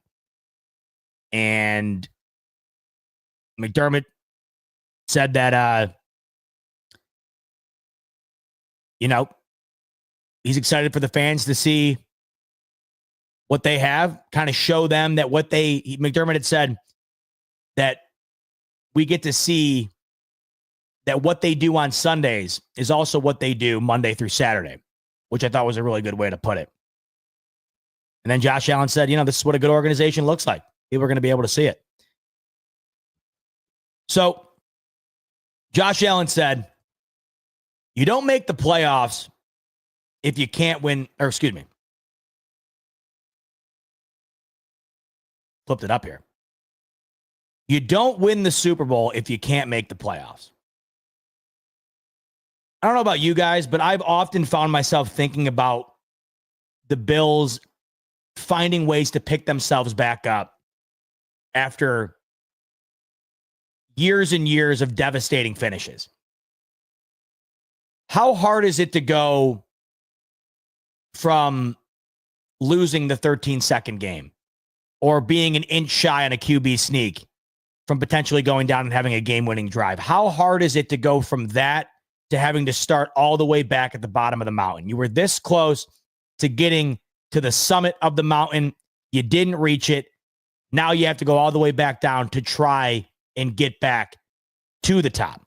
How hard is that to do? And I've often found myself trying to put myself in their shoes and think about ways that I would regain that motivation. It's got to be very difficult. And you wonder, after as many times as they've come up short, if eventually the ability to find that motivation dissipates. But it hasn't for this team. Clearly, because they continue to get back to the precipice of the top each and every season. And I love the way Josh Allen phrased this. You don't win the Super Bowl if you don't make the playoffs. And it's the best way to look at it. This team is well aware that they are Super Bowl caliber. They are well aware they're one of the best teams in the league. They're well aware that they are one of the favorites to win the Super Bowl. In fact, I think right now the Bills are tied for having the best odds to win it all this upcoming year, and they've been right there the last several seasons. They're well aware of all of that. But what they're also well aware of is that you can't get there unless you give yourself the opportunity to get there. And the only way to do that is to have a great season. And I love how they're approaching it, Josh Allen in particular. I love how he's approaching it with the mindset that we have to have a great season in order to give ourselves that chance again. Have to. Because the second you start taking things for granted, the second you start mailing things in, the second you start listening to your own news clippings or whatever, you start reading your own news clippings, you start hearing all the praise. The second you start gravitating towards that is the second you start losing ground. You start kind of falling off, declining from where you once were. And I've never gotten the impression that this team has ever done that. I've never gotten the impression that McDermott, Josh Allen, the team in general, has ever been completely deflated, despite having really every reason to be deflated. If anything, it feels like these close losses reinvigorates them to want to be even better the following year. And that's great because it really could only go one of two ways. You either use those losses as motivation to try to get back and overcome what you could not overcome the year prior. Or you wallow in those losses, sit back in your sorrows and say, well, we were this close. I don't know if we're going to be this close again. What's the point in any of this?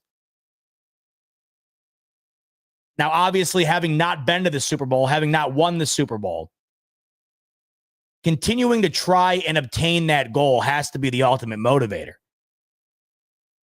But the idea that they still utilize the regular season and the approach that the playoffs are what are most important now, we'll deal with what comes with being in the playoffs when we get there, is still crucial.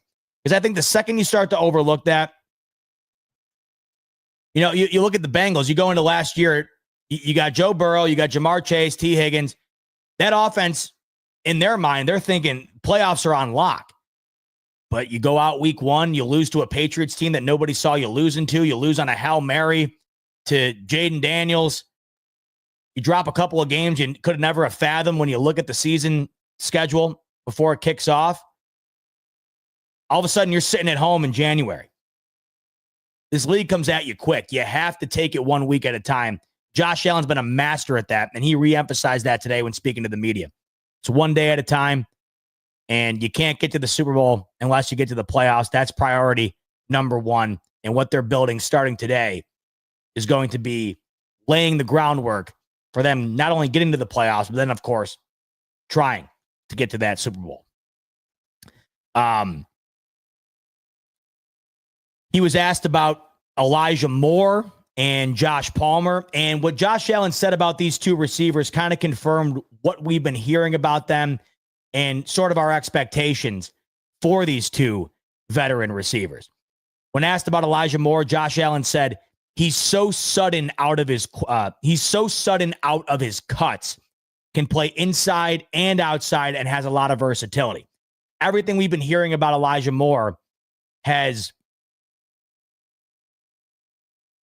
basically centered around the speed he's going to be bringing to this offense. Perhaps the speed that they haven't had, a speed that they were hoping they were going to get out of Curtis Samuel, but it hasn't really matured into that. From the second the Bills signed Elijah Moore and then got him into OTAs, it felt like everyone was talking about the quickness he's going to be bringing to the team. And that was really the first thing Josh Allen emphasized when asked about Elijah Moore. So sudden out of his cuts. And with having Khalil Shakir being one of the best yard after catch receivers on the team, with the hopes of having Keon Coleman become that deep threat, it'll be interesting to see what having a speedster on this team might look like. They had that with Isaiah McKenzie for a while, but he wasn't a full-fledged wide receiver that you could rely upon each and every down. He had the speed, but he wasn't the full package at the receiver position. Elijah Moore has been a victim of playing with very bad quarterback. He's been a victim of being surrounded by very bad quarterback play pretty much his entire career. I think he had over 100 targets with the Browns, and he had one of the worst target to catch ratios in the NFL. But when you look at what the Browns were dealing with in 2024, is it any secret as to why Elijah Moore wasn't coming down with the ball on those targets the vast majority of the time? He's not playing with Josh Allen. Now he is. So you're going to be getting that quickness that I don't think the Bills have necessarily had in some time here. And Josh Allen seemed to allude to that when he said that the first thing he thinks of with Elijah Moore is how sudden he is out of his cuts. He was also asked about Josh Palmer. And what we've heard about Josh Palmer since he was added to the Bills is that he's really good at separating, something that the Bills have struggled with on the offensive side of the ball. They have struggled to have receivers separate down the field. And it's one thing we were hoping and are still hoping Keon Coleman can become for this team. A guy that is able to get open down the field, separate, and if not separate, be the go up and get it guy. That's really what Keon Coleman was drafted to be, the get up, grab it type player. Bills haven't really had that. They really have not had an ultimate separator. And from what we've heard about Josh Palmer, that is his best attribute. And when asked about Josh Palmer, Josh Allen said that the separation he can make with his feet is noticeable. One of the first things he had mentioned when talking about Josh Palmer, the separation he can make with his feet is noticeable. Josh Allen also said that Josh Palmer's catch radius is some of the best he's ever been around. If there's two attributes you want from your receiver, separating from the defender and coming down with the ball no matter where it is, got to be high up on the list, if not at the tippy top. And from what Josh Allen can see, those two attributes are two of the main attributes of Josh Palmer. Separation and catch radius. And that's a bold statement from Josh Allen. Catch radius from Josh Palmer are some of the best he's ever been around. And he's barely had any reps with him. I'm excited to see what Elijah Moore and Josh Palmer bring to the table. Going into last year, after losing Stephon Diggs and Gabe Davis, my expectations were not very high for being able to fill those shoes. I still thought the Bills were going to be a good team, a playoff team. I was not expecting, nor do I think anybody was, the Buffalo Bills to have the best offensive year they've had under Josh Allen, one of the best offensive years they've ever had in franchise history. And I don't think anybody was expecting Mac Hollins to come in and lead the team in receiving touchdowns. And I think right now at this given point of the year heading into the season, compared to this point last year heading into 2024, the Bills are in a much better spot in terms of what they have at their disposal for Josh Allen and the guys that he is going to be relying on getting the ball to. I think you feel better right now of having Josh Palmer and Elijah Moore in your arsenal than you did last year, going into a year where you were completely unsure of what you had. And I'm excited to see what they add, because it's hard to imagine the Bills' offense being better than what it was last year. If those two guys end up being better receivers for the Bills than what they had outside of Khalil Shakir last year, how could that not result in a better offense? And if it results in a better offense, then I think it's safe to say the Bills are going to once again be one of, if not the best offense in the entire NFL. Josh Allen also spoke on Dalton Kincaid, and I thought it was interesting what he had said. You know, they were kind of talking about the relationship they've been trying to build, and Dalton Kincaid had emphasized this offseason that he's really trying to forge that relationship on a deeper level with Josh Allen. But Allen was talking about looking back at what could be corrected. And Josh Allen said that he probably missed Dalton Kincaid on 3 touchdowns last year. And Allen said, if I make those plays, the conversation around Dalton Kincaid is probably way different. And I thought that that was interesting, because the conversation around Dalton Kincaid right now is we're still waiting to see him truly show first-round talent. We're waiting to see him become an X factor for this Bills offense. We're waiting to see him become one of Josh Allen's top targets. And Allen alluded to the fact that he might have something to do with that. Missed him on 3 touchdowns, and he feels like if you would have hit him on those 3, maybe things are different right now. One thing's for sure about Dalton Kincaid, though. He has certainly put on some healthy weight going into this year. Footage that came out from camp today, he looks good. He looks fit, in shape, with a lot of added muscle compared to last year. Healthy, was banged up last year. And going into a year where it really feels like it's a prove-it year for Dalton Kincaid. Contract coming around the corner. First-round draft pick has yet to really solidify himself as Josh Allen's guy. We were all hoping that perhaps Dalton Kincaid could become the Gronk to Tom Brady, the Travis Kelce to Patrick Mahomes. We're still waiting to see that. And this year feels like the stage is set for Dalton Kincaid to have a breakout year. I think we're all waiting for that. We're all hoping for that.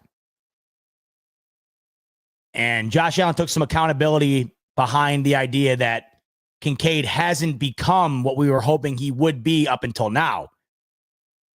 But expectations are high for Dalton Kincaid this year. Josh Allen said that he loves him like a brother. Seems like they've really spent a lot of time this offseason together, which, as you know, for me, that means a lot, building that relationship up. And once again, looks like he's really taking the offseason serious. He looks good. He is healthy. Hoping for a big year from Dalton Kincaid this upcoming season. And then one last thing. So Josh Allen, I love this. Josh Allen was asked if he's reflected at all on it being the last season at the Ralph, and if he's kind of pondered on the memories he's created at that stadium, and if he's allowed the idea of this being the last year to really sink in. He just goes, not really. This is why Josh Allen said, you can't get to the Super Bowl unless you make the playoffs. Josh Allen turns the page like that. Once one page is read, he's on to the next one without even thinking about what he read on the previous page. Lose to the Chiefs again, it's over. New year, we got to get back. Win the MVP, new year, only as good as your next at bat. I got to win another one.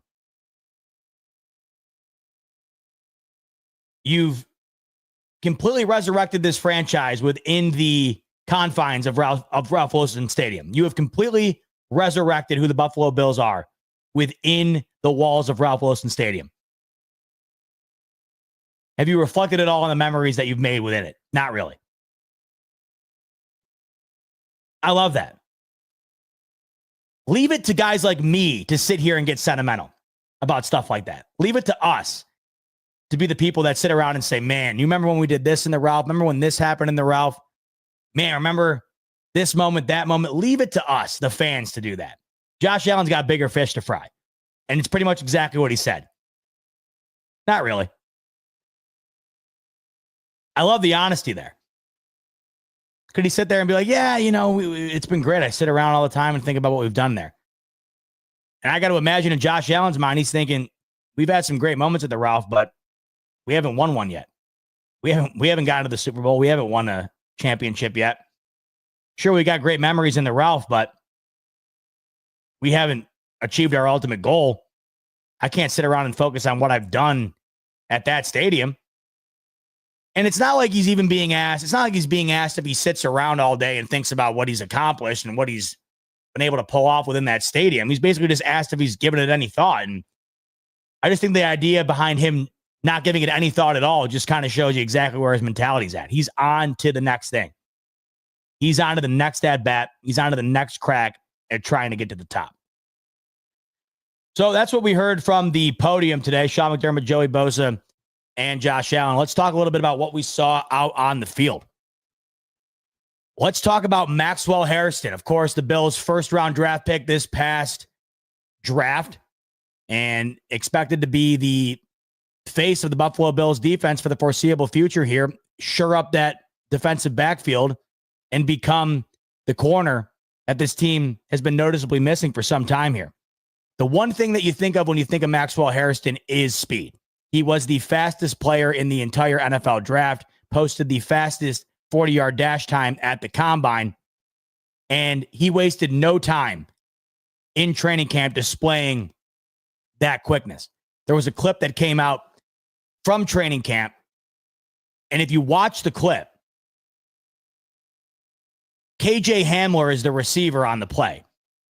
And for the vast majority of the clip, the only thing you can see in view is KJ Hamler, and the ball's on its way to him. And if you're just watching the clip from the viewpoint that we have from the video, you don't think any defenders are in sight.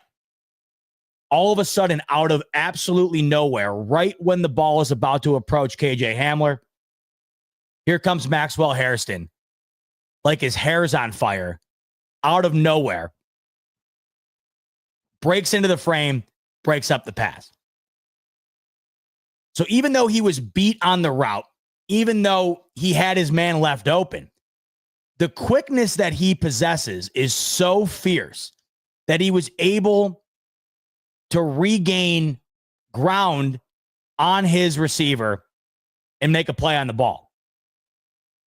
Maxwell Hairston is bringing speed to this team unlike they have ever had.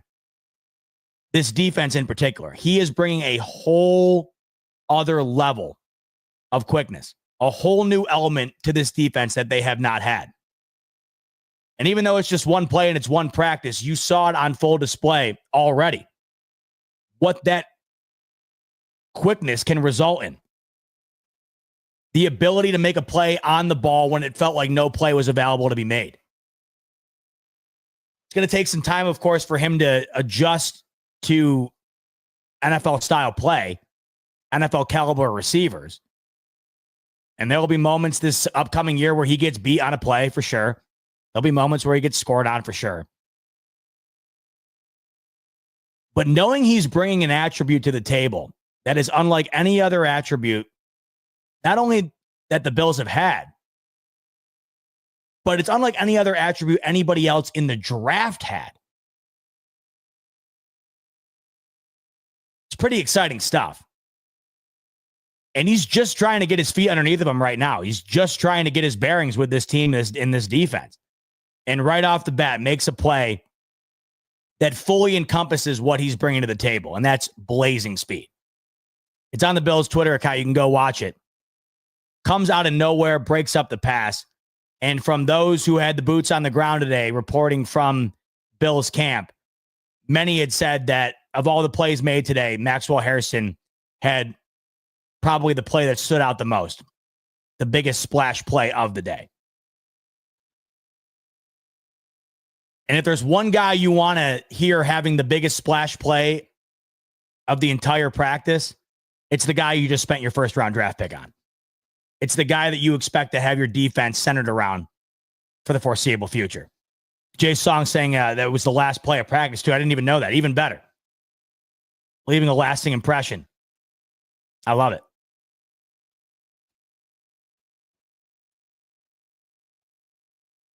You think about him, and you just think about what's coming around the corner for this defense, and it's exciting stuff. The possibilities are truly endless. What it ends up being, well, we're about to find out. But as we sit here right now and ponder on what it could be, it's hard not to be ecstatic about the possibilities. What's being brought to the table. Now, in speaking of Maxwell Hairston, there was a clip that came out. He was seen talking with Christian Benford before practice. And I love to see that. Getting the veteran mindset being instilled into the rookie. And they're going to be working in tandem, those two. That's going to be the cornerstone of the backfield there. And Benford's been great. And Brandon Beane got him for pennies on the dollar compared to what other corners in this game are being paid.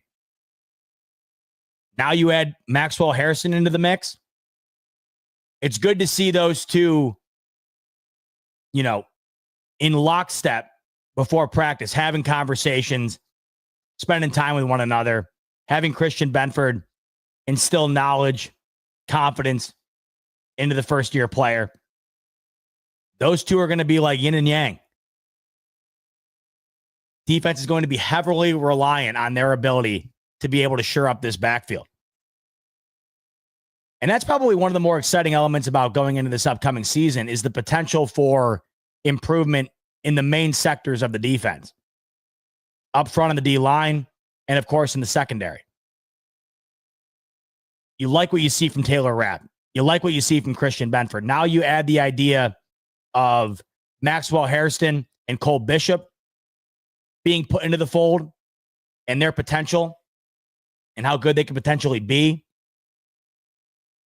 Couple that with Joey Bosa, him being healthy. What's that look like? Can he get back to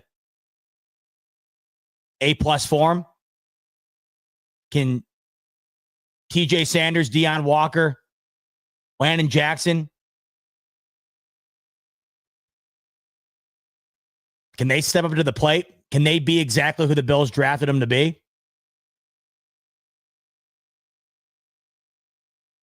Like I said, it's really cool knowing you don't just have one guy that you feel reliant on to turn things around. You got a multitude of guys here. I often use the dart analogy. The more darts you throw at the board, better chance you have a hitting the bullseye. A substantial amount of darts have been thrown at the defensive board for these Buffalo Bills. And there are plenty of new faces to be extremely excited about. I had also read from the boots on the ground at camp today that TJ Sanders looked really good.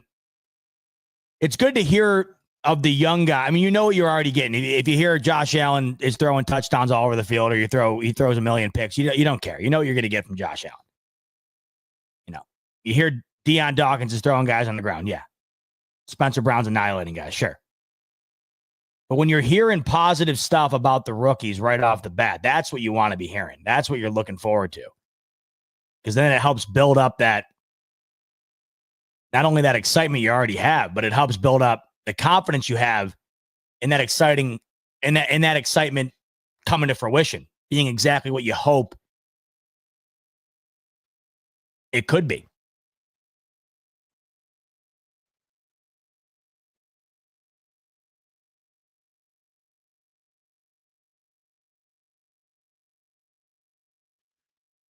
For the most part, though, and you know where I sit on this, you know that I have a lot of high expectations for the Buffalo Bills defense heading into this upcoming year. And you know that I feel that the biggest difference in the Bills coming up short as opposed to finally getting on top of the mountain is going to come down to what this defense brings to the table this upcoming year. And from what I had read about the first day at training camp, felt like a lot of positive discussions were being had about what people had seen from the defense. Maxwell Hairston making a splash play. Him and Benford collaborating. Cole Bishop out there with Taylor Rapp. TJ Sanders looking good. Aggressiveness from the defensive unit in totality. Really looking like a complete unit out there on the field. They ran a lot of red zone drills, apparently, in day one today. The primary focus of the practice was red zone. And that, of course, can make or break any given football game. You get inside the 20 there and you hold a team to 3. Josh Allen, more than likely on the other end, is going to go down and get you 6. That translates into W's.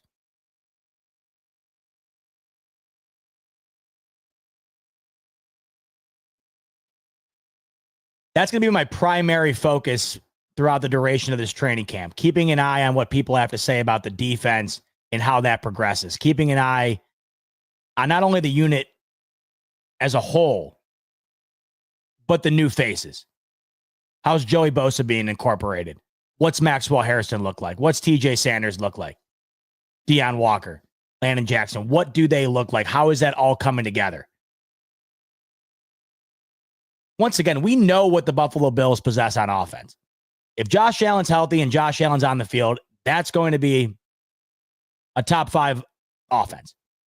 That's going to be an offense you can depend upon to win you any given game. We know what the Buffalo Bills offense are. We know what the Buffalo Bills offense is. no matter what they display during training camp, unless it's just so egregiously bad that it's kicking off every show on television and radio, unless it deteriorates to a point where it's so noticeable that it's a talking point on a national scale. We know what the Buffalo Bills offense is bringing to the table this upcoming year. We don't really know what the defense is bringing to the table. In years past, we know what they've brought to the table is a pretty good defense for a vast majority of the year, struggle with the run game, struggle with third downs, and above anything else, struggle in the postseason. But with so many new faces on this defense, I don't know if we can confidently say that we know exactly what the Bills' defense is going into this year. I think that fuels the excitement. I think it fuels the possibilities that you create when you think about what this team can accomplish this upcoming year. But it also, of course, leaves you with a bit of trepidation. What is it going to be? And if it doesn't end up being a grand success, is that once again the reason why the Bills are left short at the end of the year? The defense is going to be my primary focus throughout this training camp, and really is going to be my primary focus throughout the year, especially early on, seeing what they bring to the table in the early stages of the year, where all these new faces are trying to come together as one, get their feet underneath of each other, or get their feet underneath of themselves, and try and become this new generation of Buffalo Bills defense that's hopefully one that can be relied upon, that can be counted on to swing the game in your favor, as opposed to perhaps being the unit that costs you in the end. I think a lot of you guys are probably like me in that way, where you're going to be really focused in on the defense this year. It's just because you know exactly what you're going to get from Josh Allen. I mean, I think it's hard for any of us to imagine that going into year 8 off of an MVP year that Josh Allen's just going to fall off a cliff. And when you think about adding Elijah Moore, when you think about adding Josh Palmer, Keon Coleman healthy, heading into a second year where he's motivated to really take a next step. Same with Dalton Kincaid heading into year 3 here. Hard to imagine that they're going to be on the downward trend. Much easier to imagine they're potentially going to be on the upward trend. The defense, it's a lot of what if. It's a lot of possibility. It's a lot of high expectation. And that's why I think I'm going to have my focus dialed in on that side of the ball throughout the duration of training camp here. Speaking of training camp, I will be in attendance live and in person in Rochester at St. John Fisher College on Friday for the Buffalo Bills practice. I'm very excited. I'm driving up back home tomorrow evening to attend practice on Friday. Can't wait. I didn't think I was going to be able to get up there this year, but guess who came in clutch? That's right. The Thigh Doc.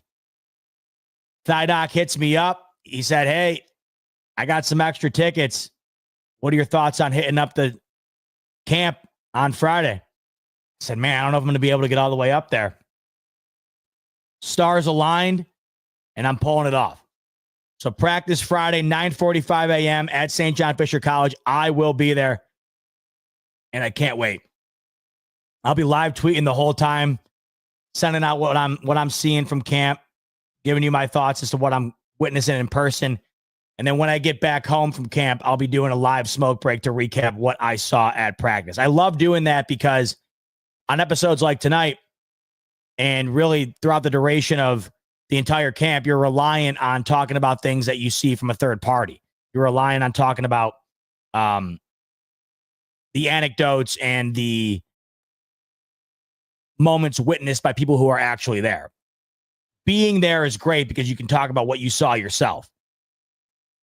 And you can kind of formulate, your own opinions based on what you see in person. I love doing that. I love being able to talk about what I saw in person. So we're going to do that Friday. Practice 9:45 a.m. at St. John Fisher College for the Buffalo Bills on Friday. I will be there live and in person in attendance. And then after the conclusion of practice, once I get back home, I'm going to bring my gear up to Rochester. I'll do a live smoke break from the parents' house, recapping what I saw at practice. So that should be a fun one. We'll have plenty to talk about there because I will have plenty of talking points. We'll write it down the whole time. It's no fun and games. We're not showing up there tee-heeing, sitting back, having ourselves a morning. We're locked in.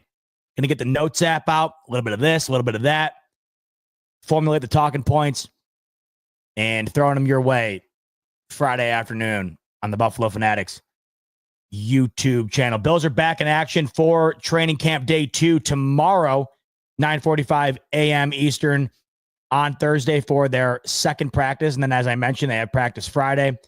Here is the upcoming schedule for the Bills training camp, by the way. So practice tomorrow, 9:45, Friday, 9:45, Sunday, 9:45, as well as Monday and Tuesday of next week, Thursday of next week, and they'll be back in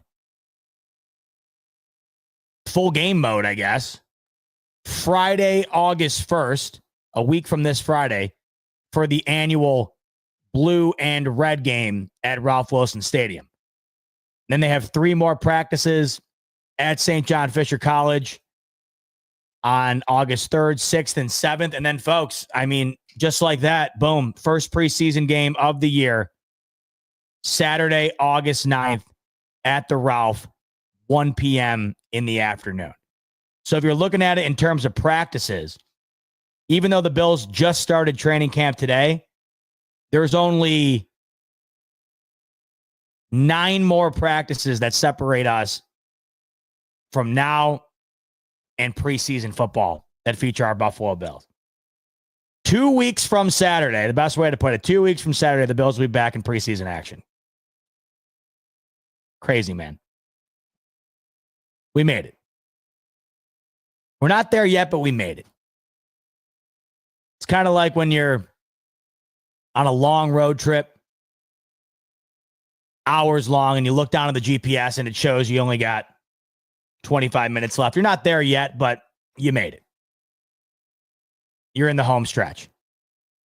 We are in the home stretch, folks. Exciting stuff. As for right now, that's going to do it.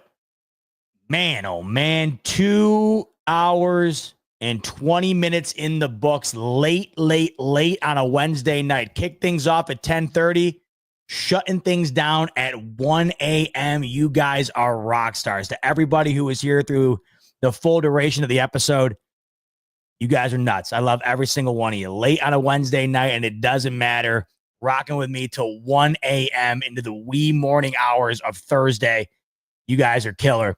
Appreciate every single one of you as always. Can't tell you how much love I have for you and how excited I am to spend this upcoming season with you. It's sure to be an absolute blast, as it always is each and every season. And to those watching on the replay who were not able to brave the late night stream with the rest of us, appreciate all of you as well, as always, too. Much love, and I promise we'll be earlier next time. In fact, we'll be way earlier next time because, as I mentioned, Friday, I will be at training camp live and in person, and I'll be doing a stream right when I get back home. So expect to look out for a episode of the Smoke Break right here on the Buffalo Fanatics YouTube channel on Friday afternoon. That should be a fun one, talking about what I saw at camp.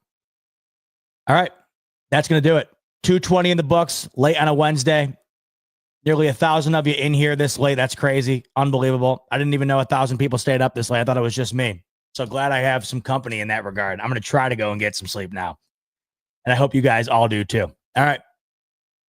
Much love. This episode of the Smoke Break in the books. Day 1 of camp in the books. We progress on to day 2 and so on, with the season right around the corner. Once again, folks, we're in the home stretch. We made it. We made it. All right. I'll talk to you guys on Friday. Until then, get some sleep. Much love as always. And go Bills.